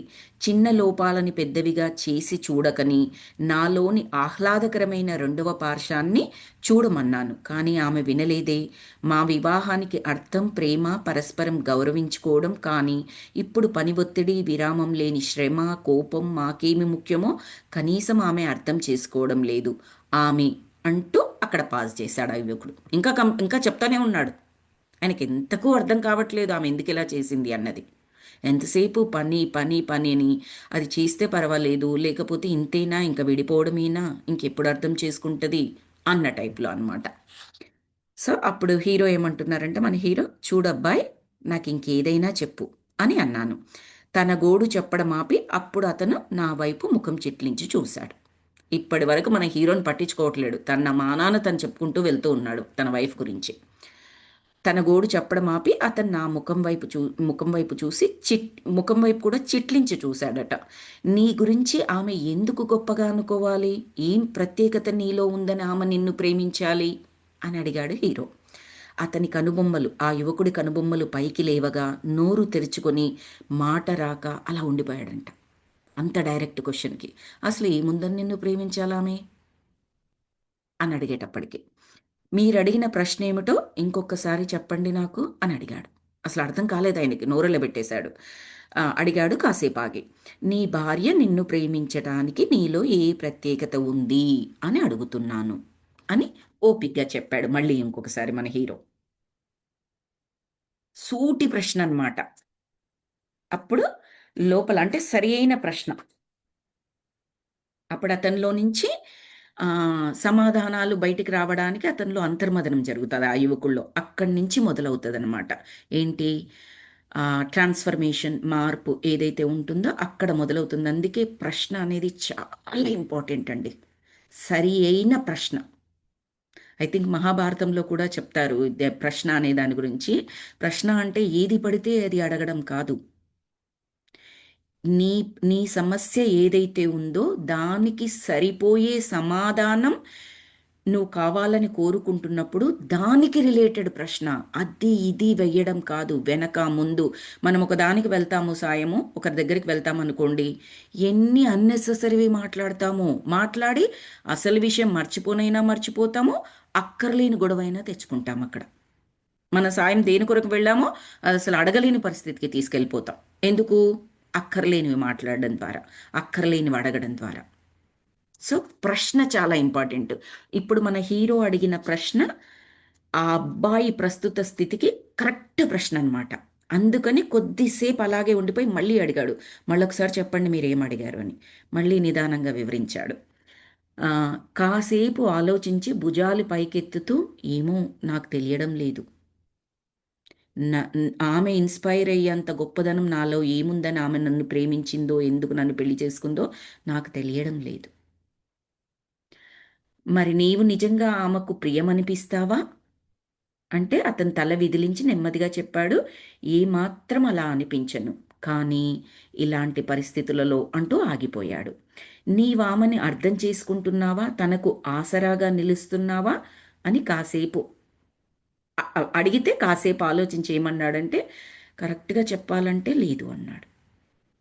అతనిలో నుంచి సమాధానాలు తీస్తున్నాడు. ఇంతసేపు అమ్మాయి గురించి కంప్లైంట్ చెప్పాడు, ఫ్రస్ట్రేషన్ చెప్పాడు. కోర్స్ ప్రేమ ఉంది అతనికి కూడా, తట్టుకోలేకపోతున్నాడు ఆమె వదిలి వెళ్ళడము. సో ఇతని వైపు నుంచి ఆలోచించే విధంగా మన హీరో ప్రశ్నలు అడుగుతున్నాడు. మరి నీలో ఏముందో నీకే తెలియదే, మరి ఆమెకు ప్రేమ అనిపిస్తావా నువ్వు అంటే, ఏమో తెలియదు, ఎందుకంటే అనిపించాల్సిన లక్షణం ఒకటి కూడా లేదని. తర్వాత అసలు సహాయం చేస్తావా ఆమెకి ఎప్పుడైనా? అర్థం చేసుకుంటావా తనని? ఆసరాగా ఉంటావా తనకి అంటే, నిజంగా చెప్పాలి అంటే లేదు అని చెప్తున్నాడు. అంటే ఆమె పట్ల నీకు విశాల దృక్పథం ఉందా? ఆమె భావనలకి నీవు సున్నితంగా స్పందించగలవా? నీవామెను పదిలంగా చూసుకుంటున్నావా? ఆమె పట్ల నీకు దాక్షిణ్యం ఉన్నదా అని అడిగాడు. ఇవన్నీ కూడా సూటి ప్రశ్నలు, సరి అయిన ప్రశ్నలు ఈ అబ్బాయిలో ట్రాన్స్ఫర్మేషన్ తీసుకురావడానికి. విశాల దృక్పథం ఉందా అంటే తనొక విశాలమైన మనస్తత్వం కల అమ్మాయి లేదా వైఫ్. ఆ విధంగా నీకున్నదా? తర్వాత ఆమె భావనలకు నీవు సున్నితంగా స్పందించగలవంటే ఆమెది చాలా సున్నితమైన హృదయం, సున్నితమైన భావాలు. అది అందరికి ఉండేది కాదు. మరి దానికి నువ్వు సరిగ్గా స్పందించావా? రెస్పాన్స్ ఇచ్చావా ఎప్పుడైనా? పదిలంగా చూసుకున్నావా? ఇక్కడ ఎంత మంచి పదం వాడాడు చూడండి, పదిలంగా. దానికి మన లేమాన్ టర్మినాలజీ భద్రంగా అంటాం చూడండి. దానికి మించింది ఇది, ఇంకా చాలా గొప్ప పదం ఇది. పదిలంగా చూసుకున్నావా అంటే లైక్ మనకు పోయిటిక్గా చెప్పాలి అంటే హృదయంలో పదిలంగా దాచుకో అని చెప్పేసి సాంగ్స్ ఉంటాయి చూడండి. అంటే అక్కడ దాచుకోవడం అనేది ఎంత చక్కటి సున్నితమైన ప్రేమని ఆవిష్కరిస్తుందో అలాంటి ప్రేమ అనమాట. ఆమెను అలా పదిలంగా చూసుకోవాల్సిన అమ్మాయి. మరి నువ్వు చూసుకున్నావా? తర్వాత అసలు ఆమె పట్ల నీకు దాక్షిణ్యం ఉందా? ఆ ప్రేమ కరుణ అంటాం చూడండి, ఆ కరుణ ఉందా నీకేమైనా అని అడిగాడు. అతని ముఖం వాడిపోయిందట. అబ్బాయి ముఖం వాడిపోయి స్పష్టంగా చెప్పలేనంటున్నాడు. చూడండి, ఒక్కదానికైనా ఎస్ నేను చాలా బాగా చూసుకున్నాను, నేను ఇలా చేశాను, నేను ఇలా ఆసరాగా ఉన్నాను చెప్పలేకపోతున్నాడు అబ్బాయి. నేను అడిగే ప్రతి ప్రశ్నను అతను జాగ్రత్తగా వింటున్నాడు యువకుడు. వీటికి సమాధానం చెప్పడానికి అతనికి చాలా ధైర్యం కావాలి. అతనికి ఏంటండి, మనందరికీ కూడా అలాంటి సూటి ప్రశ్నలు వచ్చినట్లయితే సమాధానం చెప్పడానికి మన దగ్గర ధైర్యం సరిపోదండి. లోపల నుంచి రావాలి ఆన్సర్. అబద్ధం చెప్పలేం అక్కడ మనం. చాలా కష్టం చెప్పడం. అందుకే నోట మాట రాకుండిపోతారు. మీరిప్పుడు బాగా ఆర్గ్యూ చేసే వాళ్ళని కూడా చూడండి, లెఫ్ట్ అండ్ రైట్ ఆర్గ్యూ చేస్తారు, ఫ్యాక్ట్స్ బేస్డ్ కాకుండా ఇష్టం వచ్చినట్టుగా ఆర్గ్యూ చేస్తారు. మీరు ఒక చక్కటి ప్రశ్న సూటిగా వెయ్యండి, నోరు అట్లాగే అప్పలించుకొని చూస్తారు వాళ్ళు. ఆన్సర్ రాదు. కొద్ది సమయమైన టైం తీసుకుంటారు. ఎందుకంటే వాళ్ళ శక్తి స్థాయిలో ఇలాంటి ప్రశ్నకు సమాధానం ఉండదు. వాళ్ళు వెతకాలి అప్పటికప్పుడు. అబద్ధమైనా సరే, వాళ్ళు మాట్లాడేవన్నీ అబద్ధాలైనా సరే, కనీసం ఇంకొక అబద్ధాన్ని చేర్చడానికి కూడా ఇంతవరకు వాళ్ళ ఆలోచన పరిధిలో, వాళ్ళ జ్ఞాన పరిధిలో ఇలాంటి ప్రశ్నకు సమాధానం లేదు కాబట్టి కొంత సమయం తీసుకుంటారు. అలా నోరెళ్ళబెట్టి చూస్తారు, పాజ్ తీసుకుంటారు, లేదు ఇంకొక విధంగా మాట మారుస్తూ ఉంటారు. అవన్నీ ఏం చెబుతున్నాయంటే మనం అడిగింది సరి అయిన ప్రశ్న, అది చేరాల్సిన ప్రశ్న. నిజమైన అంటే ట్రాన్స్ఫర్మేషన్ కోరుకునే వ్యక్తి ఏం చేస్తాడు అక్కడంటే అక్కడి నుంచి మొదలు పెడతాడండి. ఈ అబ్బాయి చేస్తుంది అదే. ఒప్పుకుంటున్నాడు, నిజాయితీగా ఒప్పుకుంటున్నాడు. So that is the step 1 for the growth. ఏ స్టేజ్లో ఉన్నా, ఎంత లోపలికి ఉన్నా, మనం ఎంత నెగిటివ్ ఆలోచనలతో ఉన్నా కూడా ఎప్పుడైతే మనము మనని మనం తెలుసుకొని, మన రాంగ్ మనం ఒప్పుకొని, అట్లీస్ట్ ఒప్పుకొని, సారీ తర్వాత చెప్పుకుందాం, ఫస్ట్ ఒప్పుకొని ఆ తరువాత సారీ చెప్పుకొని, ఆ తరువాత ఆ తప్పు మళ్ళా రిపీట్ చెయ్యకుండా ఏదైతే ఇంకొక మార్గం అంటూ ఉంటుందో దాన్ని అనుసరిస్తామో ఇంకా ఆ గ్రోత్ జర్నీ స్టార్ట్ అయిపోయినట్లండి. చకచకా సాగిపోతుంది. ఎంత లోతున్నా పర్వాలేదు, సరి అయిన నిచ్చెన దొరికిందన్నమాట. మీరిప్పుడు ఒక లోయలో పడిపోయి ఉన్నారండి, నిచ్చెన వేశాను నేను. మీరు నిచ్చెన పట్టుకోను అంటే నేను చేయగలిగింది ఏమీ లేదు అక్కడ. నేను లోయలోనే పడలేదు అని వాదించామనుకోండి, నా నిచ్చెన నేను తీసేసుకొని వెళ్ళిపోతాను. ఇంకా చేయగలిగింది ఏముందండి? అట్లీస్ట్ లోయలో నువ్వు పడ్డావు అని ఒప్పుకుంటే, నేను నిచ్చెన వేస్తే ఆ నిచ్చెనని నీవు పట్టుకుంటే ఒక్కొక్క మెట్టు ఎక్కుకుంటూ వస్తే పైన ఉన్న నేను గట్టిగా పట్టుకొని నువ్వు వచ్చేదాకా నేను సాయం చేయగలను. నేను లోయలో పడలేదు అని బుకాయించావనుకో, ఇంకా నీకు సాయం చేసేవాళ్ళు ఎవరు? అలాంటిదనమాట. తప్పు చేసి తప్పు చేశామని మనకు తెలిసిన తర్వాత కూడా ఒప్పుకోకుండా బుకాయిస్తాం చూడండి, అలాంటి పరిస్థితి ఇంకెవరు కాపాడలేరు. ఈ లోయే నా ప్రపంచం అని అనుకొని నిన్ను నువ్వు సంతృప్తి పరుచుకుంటావా? It's up to you. ఆ లోయే నీ ప్రపంచం అవుతుంది. నువ్వు పోయేదాకా ఆ లోయలోనే ఉంటావు. కొంతమంది అలా కూడా చేస్తుంటారండి. అంటే తనను తాను సమర్థించుకుంటూ నేను ఇలాగే ఉంటాను, నేను ఇలాగే చేస్తాను, ఐఎమ్ ఫైన్, ఐఎమ్ గుడ్ అని చెప్పేసి అంటారు. They know that inside. ఆ ఫైన్, ఆ గుడ్లోనే వాళ్ళు ఉండిపోతారనమాట. So we should not fake our selves. At least మన గురించి మన క్లారిటీ ఉండాలి. సో అతను జాగ్రత్తగా వింటున్నాడు. సమాధానం చెప్పడానికి అతనికి చాలా ధైర్యం కావాలి. లేదా ఈ నిరాశే అతనిని సత్యాన్ని తెలుసుకోవడానికి ప్రేరేపించాలి. ప్రస్తుతం ఉన్న ఏ దిగులైతే ఉందో అది సత్యాన్వేషణ వైపు అతనికి మార్గం చూపించాలి లేదా ప్రేరేపించాలి. మనసులోని భావాలను నీవు చక్కగా వ్యక్తీకరించగలవా? నీకు చక్కని వాక్చాతుర్యం ఉన్నదా? వినోదాన్ని, ఆసక్తిని, జ్ఞానాన్ని, ధైర్యాన్ని కలగచేసే విధంగా నీ మాటలు ఉంటాయా అని అడిగాడు. అంటే అతను నెమ్మదిగా కూర్చుంటా యువకుడు నా వైపు చూసి కొన్ని మార్లు, చాలా కొన్నిసార్లు, తరచుగా అయితే లేదనే చెప్పాలి నువ్వు అడిగిన ప్రశ్నలకి, కొన్ని మార్లు ఉంటాయి అని చెప్తున్నాడు. తర్వాత ఇంకో క్వశ్చన్ అడిగాడు. నీవు శృంగార పురుషునివా? నీవు జ్ఞాన సంపన్నుడివా? ప్రేమగా ఆమెతో చిలిపి పనులు చేయగలవా అని అడిగాడు. అంటే లేదు అని చెప్పాడు. నీవు నమ్మదగిన వ్యక్తివేనా? సమస్యలకు పరిష్కారం చూపగలవా? నీ సాంగత్యంలో ఆమె సేద తీరగలదా? నిజంగా అయితే లేదు అని చెప్పాడు. నీవు చురుకైన ఎన్ని ఉన్నాయో అని అడుగుతున్నాడండి. నీవు చురుకైన వ్యాపారవేత్తవా? అబ్బే కాదు. నీవు ఆమెకు స్నేహితునివా? చాలాసేపు ఆలోచించి లేదు, నేను ఆమెకు స్నేహితుడను కాను అని అన్నాడు. మొదటిసారిగా నీవామెను కలిసినప్పుడు నీలోని ఈ లోపాల గూర్చి ఆమెకి తెలియచేస్తే ఆమె రెండవసారి తిరిగి నిన్ను కలిసేదని నీవు భావిస్తున్నావా? ఇప్పుడు ఏవేవైతే నా ప్రశ్నలకు లేదు, కాదు, చెయ్యలేను, ఇవన్నీ ఏవేవైతే చెప్పావో, లెట్సే మీ ఫస్ట్ పరిచయంలో ఆ అమ్మాయి నిన్ను అడిగితే నువ్వు ఇలాగే సమాధానం చెప్పావనుకో, రెండవసారి నిన్ను ఆమె కలుస్తుందని నువ్వు అనుకుంటున్నావా అంటే లేదు. అంటే దాని అర్థం ఏంటి? నీలో ఏదో ఉంది అని చూసి ప్రేమించలేదామక్కడ. నిన్ను ప్రేమించడానికి అసలు ఏమీ లేదు, నువ్వే చెప్తున్నావు అక్కడ. ఆమె ప్రేమించదగ్గ విషయాలంటూ ఏమీ లేవు. ఇదన్నీ మీ ఫస్ట్ మీట్లోనే జరిగితే రెండో మీట్ అయ్యుండేది కాదు అని కూడా చెప్తున్నావు. అవన్నీ అబ్బాయితో చెప్పిస్తున్నాడు, ప్రశ్నలు అడిగి సమాధానాల రూపంలో. లేదు. మరి ఇంతకాలం ఆమె అన్నింటికి లేదు లేదు అని చెప్పాడు కదా! తర్వాత ఇంకో క్వెషన్ ఏమి అడిగాడంటే, మరి ఇంతకాలం ఆమె నీ దగ్గరే ఎందుకుంది? ఇవన్నీ లేవు కదా నీ దగ్గర. మరి ఎందుకుందామె? Her love is pure love. భరించగలిగినంత వరకు భరించిందన్నమాట. తను ఆ విధంగా ఉండి, అంటే భూమికి ఆకాశానికి ఉన్నంత తేడా ఉన్న ఆలోచనలలో, పనులలో, ప్రతి దాంట్లో క్యారెక్టరిస్టిక్స్లో అయినప్పటికీ కూడా తన్ని జెన్యూన్గా ప్రేమించింది. ఎంతో ఓపికగా ఉన్నది. చెప్పి చెప్పి చూసింది. అతనిలో మార్పు రాకపోయేటప్పటికి అప్పుడు ఇంకా తను అలాంటి నిర్ణయం తీసుకుందనమాట. సో ఆ, తర్వాత మరింతకాలం ఆమె నీ దగ్గర ఎందుకుందంటే అతని బాధతో నా వైపు చూసి, ఎందుకంటే నన్ను వివాహం చేసుకున్నందుకు, ఇంకా పెళ్లి చేసుకుంది కదా అందుకే. అంటే అప్పుడు ఇద్దరు కూడా, మన హీరో రిచర్డ్, ఆ యువకుడు కూడా ఇద్దరు ఒకేసారి ఏమన్నారంటే బహుశా అందుకే కావచ్చు అని మేమిద్దరము ఆలోచనలలో మునిగిపోయి కాసేపు మౌనంగా ఉండిపోయాము. నీవు మారటానికి ఈ లేదు అని చెప్పినవన్నీ కూడా అవునులుగా మారడానికి నీకింకా అవకాశాలున్నాయి అని భావిస్తున్నావా? ఎంత బాగా రాశాడండి. నీవు మారడానికి, ఇప్పుడు నేను ఏ ఏ ప్రశ్నలైతే అడిగితే వాటన్నింటికి లేదు లేదు అని చెప్పావు చూడు, ఆ లేదులు అన్నీ కూడా అవును అని మారడానికి. అంటే మళ్ళీ అవే నేను ప్రశ్నలు వేసినప్పుడు ఎస్ ఎస్ ఎస్ ఎస్ అని చెప్పే అవకాశం ఏమైనా ఉంది అని భావిస్తున్నావా? అంటే డైరెక్ట్గా ఏమంటున్నాడంటే నీకు ఇంకా అవకాశం ఉంది మారడానికి. మారుతావా?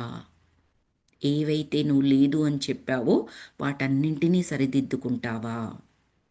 ఆ అవకాశం ఉందని అనుకుంటున్నావా? అతను అనుకోవాలి కదండి అవకాశం ఉంది అని. లేదు ఇంకా నా జీవితం అయిపోయింది, ఆమె వెళ్ళిపోయింది, ఇప్పుడు నేనేం చేసినా ఆమె తిరిగి రాదు అని అనుకున్నాడు అనుకోండి, సంభావ్యత క్లోజ్.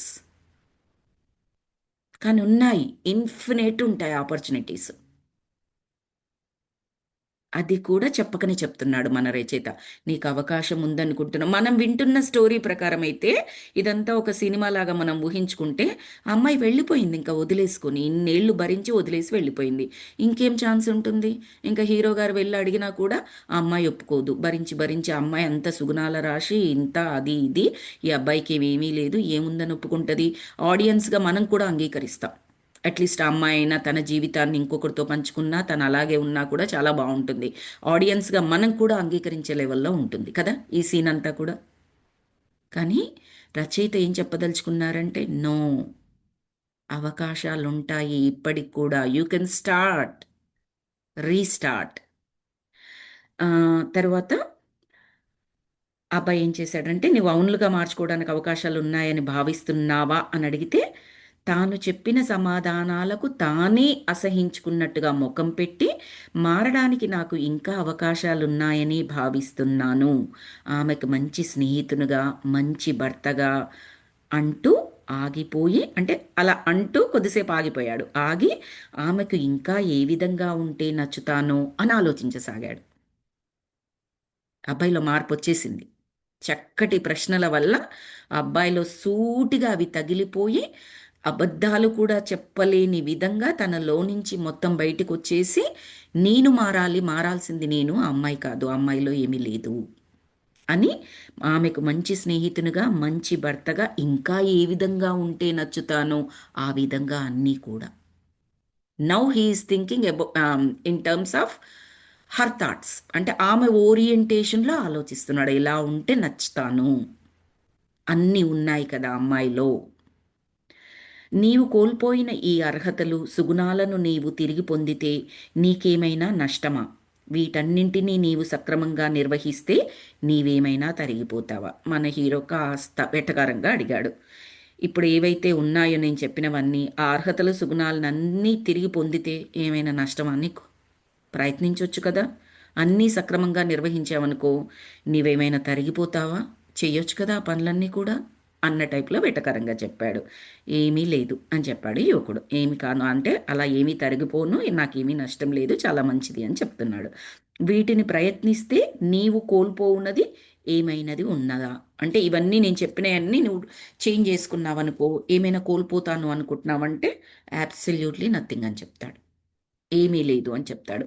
సరే, ముందేమో ఏం కోల్పోతావని అడిగాడు. మళ్ళీ నెక్స్ట్ క్వశ్చన్ చూడండి, హీరో అడిగింది, పోనీ నువ్వేమైనా పొందుతానో అనుకుంటున్నావా ఇవన్నీ చేస్తే అని అడిగాడు. అబ్బాయితోనే చెప్పిస్తున్నాడని.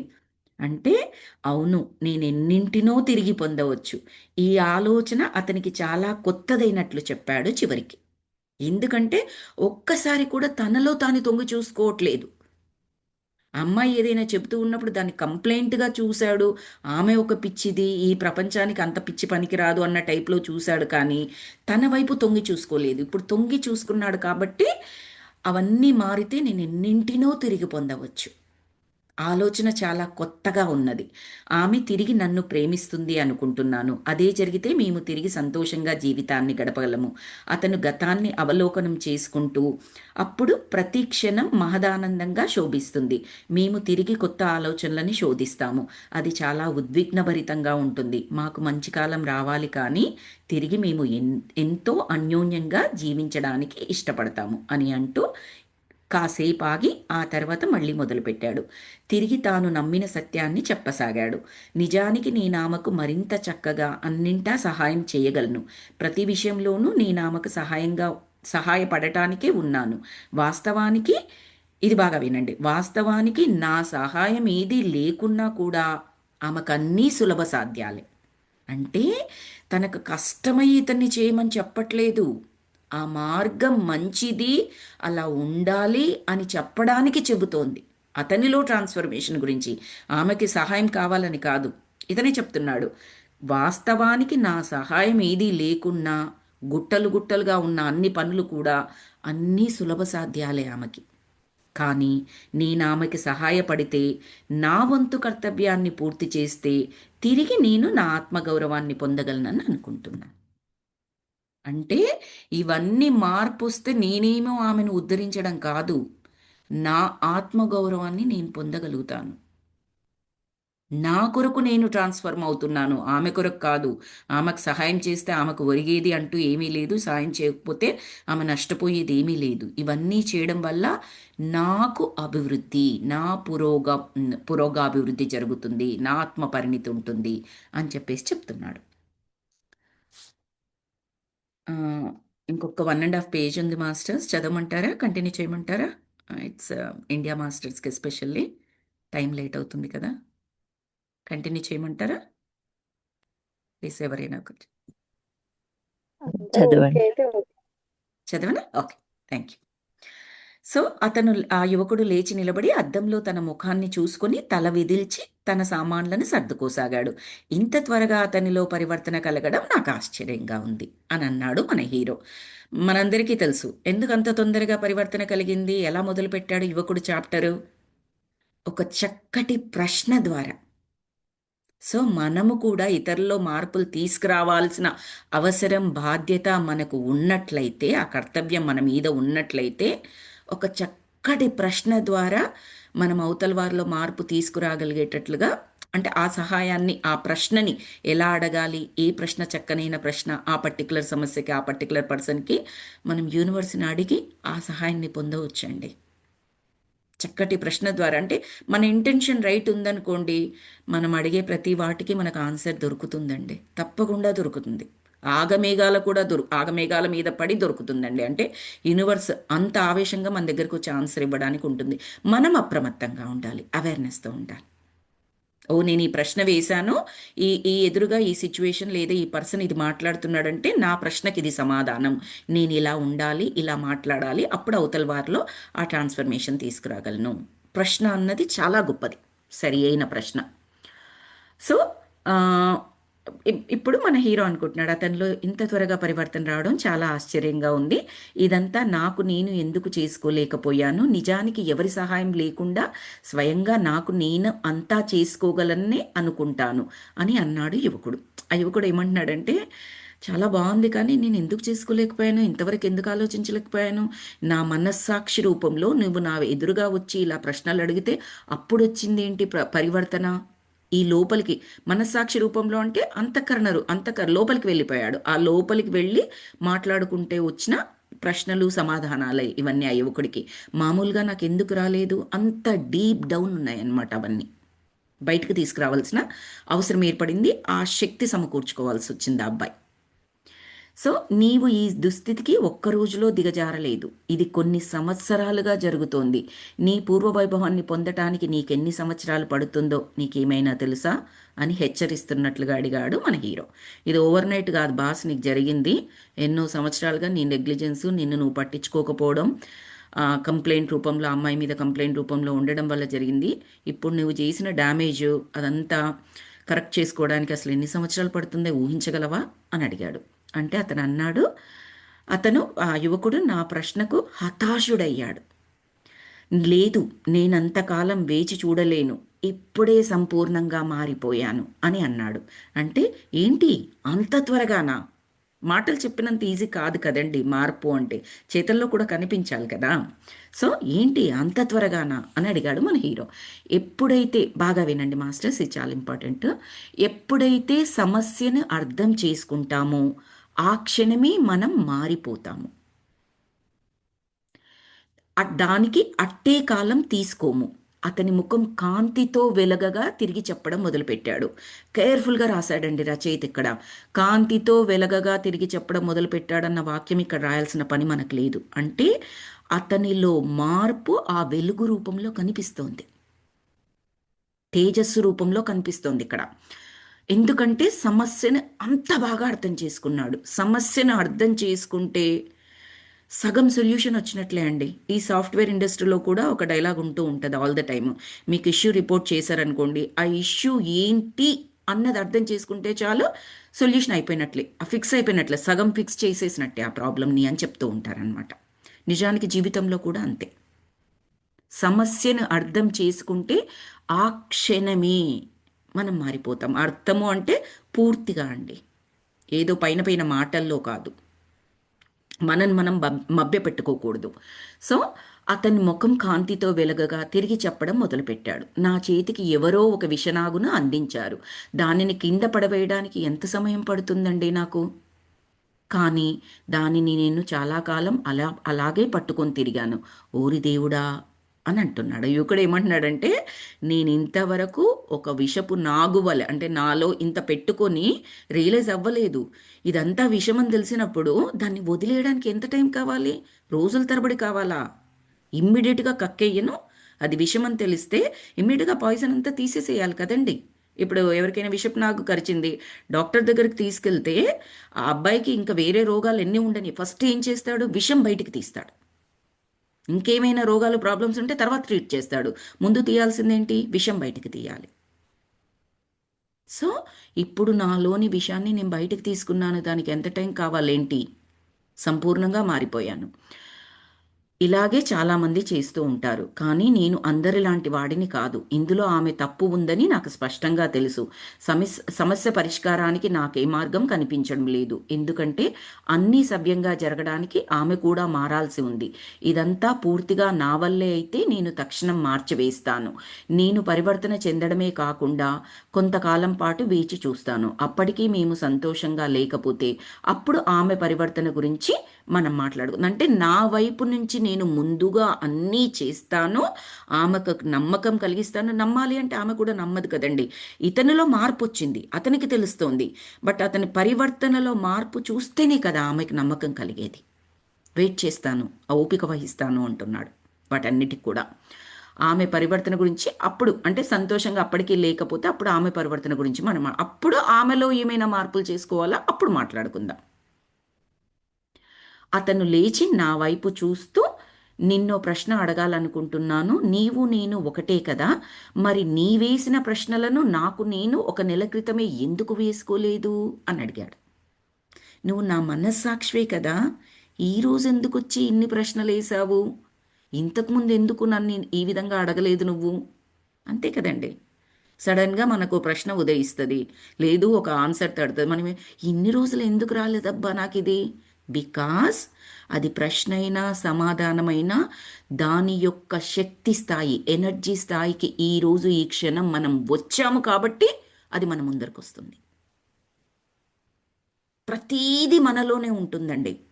కానీ ఆ శక్తి మనకు లేదు కాబట్టి దాన్ని గ్రహించలేము మనలో ఉన్నప్పటికీ కూడా. శక్తి స్థాయికి ఎప్పుడైతే మీరు సమానంగా వస్తారో దానికి సంబంధించిన ప్రశ్న సమాధానం ఏదైతే అది పరిస్థితి వ్యక్తి ప్రతి ఒక్కటి కళ్ళ ముందుకు వచ్చేస్తాయి. దీనికి సింపుల్ ఎగ్జాంపుల్ మనందరం కనెక్ట్ అయ్యే ఎగ్జాంపుల్. మన ఇంట్లో ఒక స్టోర్ రూమ్ ఉందండి. స్టోర్ రూమ్లో రకరకాల వస్తువులు అక్కడ వచ్చేవి, అక్కడికి రానివి, ఫ్యూచర్లో పనికొచ్చేవి, పాస్ట్లో కొన్ని జన్మల కింది వస్తువులు కూడా దాచిపెట్టుకుంటాం, మళ్ళీ పనికొస్తాయి కొన్ని జన్మల తర్వాత అన్నట్టుగా.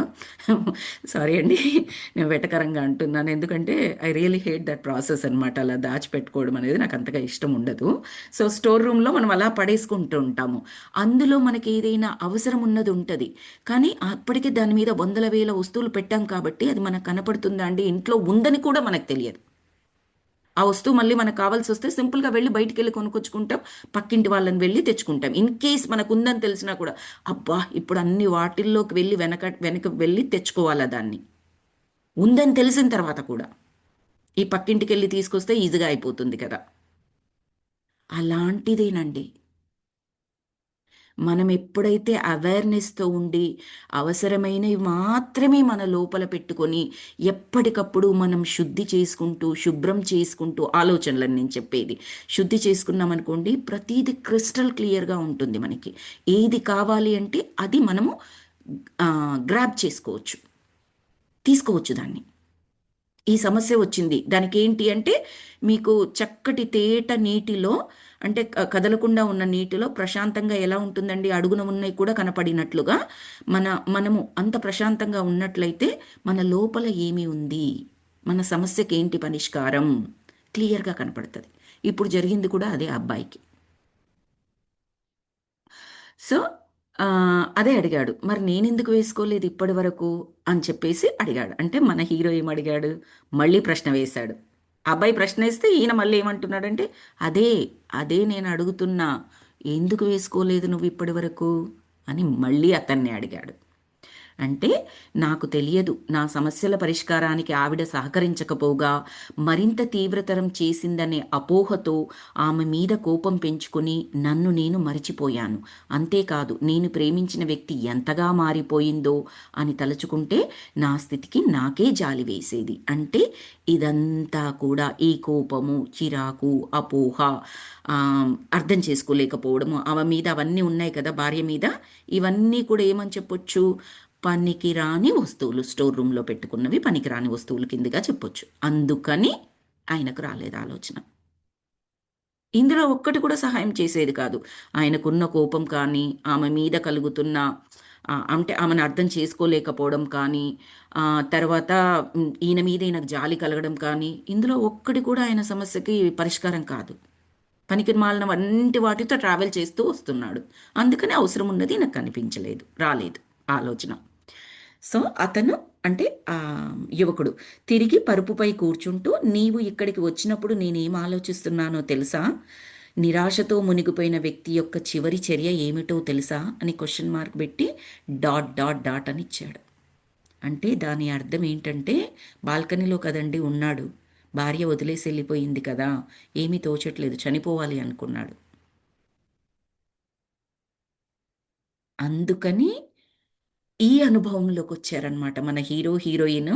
ఆ ఇసుకలో ఒక గీత ఎంపిక చేసుకున్న, ధ్యానంలోకి వెళ్ళగానే ఒక ఎక్స్పీరియన్స్లోకి వచ్చారు కదా. ఎందుకు వచ్చారు అంటే, ఇదిగో ఈ జ్ఞానం చెప్పడానికి. ఎంత మార్పు వచ్చింది చూడండి. ఇప్పుడు ఈ మనస్సాక్షి రాలేదనుకోండి, చనిపోయేవాడే కదా. అలా క్షణికావేశం చెయ్యకండి, అంతర్మదనం చేసుకోండి, లోపలికి తొంగి చూడండి.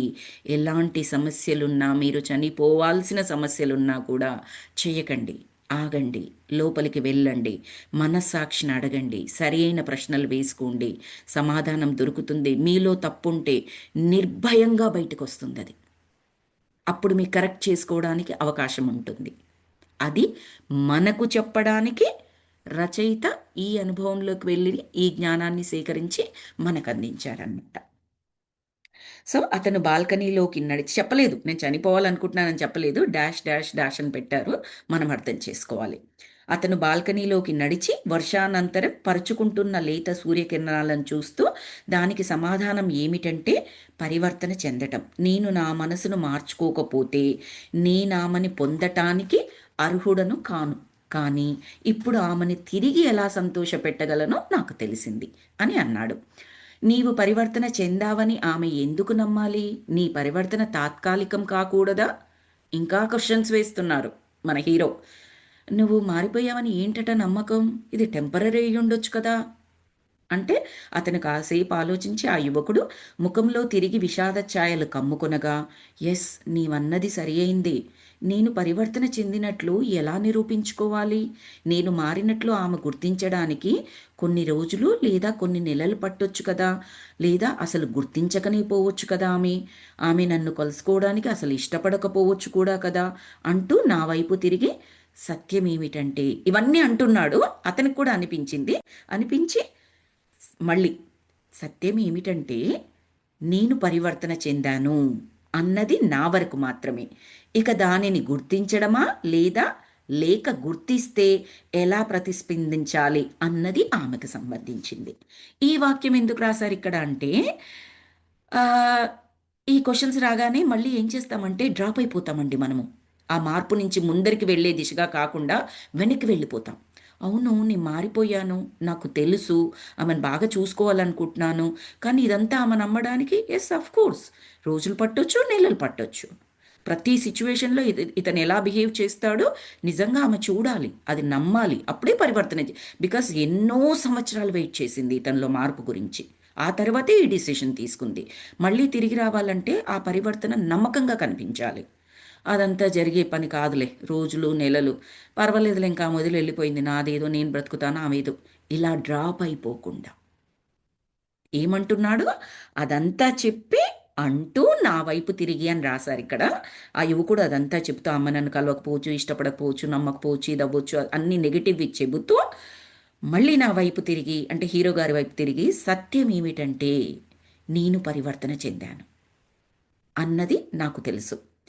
ఇక దాన్ని ఆమె గుర్తిస్తుందా, గుర్తించదా, ఆమె ప్రతిస్పందన ఏంటి, అది ఆమెకు సంబంధించిందంటే నేను ఈ పరివర్తనని అంగీకరిస్తున్నాను, నేను ఇలాగే ఉంటాను, this is for my own good.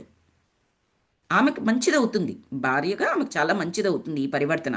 కానీ ఆమె ఇన్ కేస్ నా దగ్గరికి రాకపోయినా నేను ఈ పరివర్తనను కంటిన్యూ చేస్తాను, కానీ I will not go back to my before self.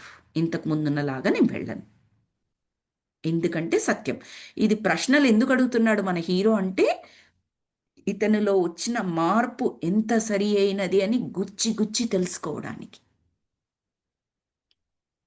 ఒకవేళ నీవు చెప్పింది ఆమె నమ్మకపోతే ఏం జరిగిందో నీవు ఎలా ఆమెకు వివరిస్తావు అని అడిగాడు హీరో. అంటే నాకు తెలియదు, నేనే ఏదో ఒక దారి వెతకాలి, బహుశా ఆమె నా మనస్సుతో వింటుందేమో అని నెమ్మదిగా పలికాడు అతను. అతను టెలిఫోన్ వద్దకు వెళ్ళి ఏదో నెంబర్ని డయల్ చేశాడు ఆ యువకుడు. నేను అక్కడి నుంచి వెళ్ళిపోయినట్లు, తాను కోల్పోయిన బంగారు జీవితాన్ని తిరిగి పొందగలననే ధీమాతో ఆ ఫోను చేస్తున్నట్టుగా అనిపించింది ఆ యువకుడు మాట్లాడుతున్నాడు ఆ ఫోన్లో.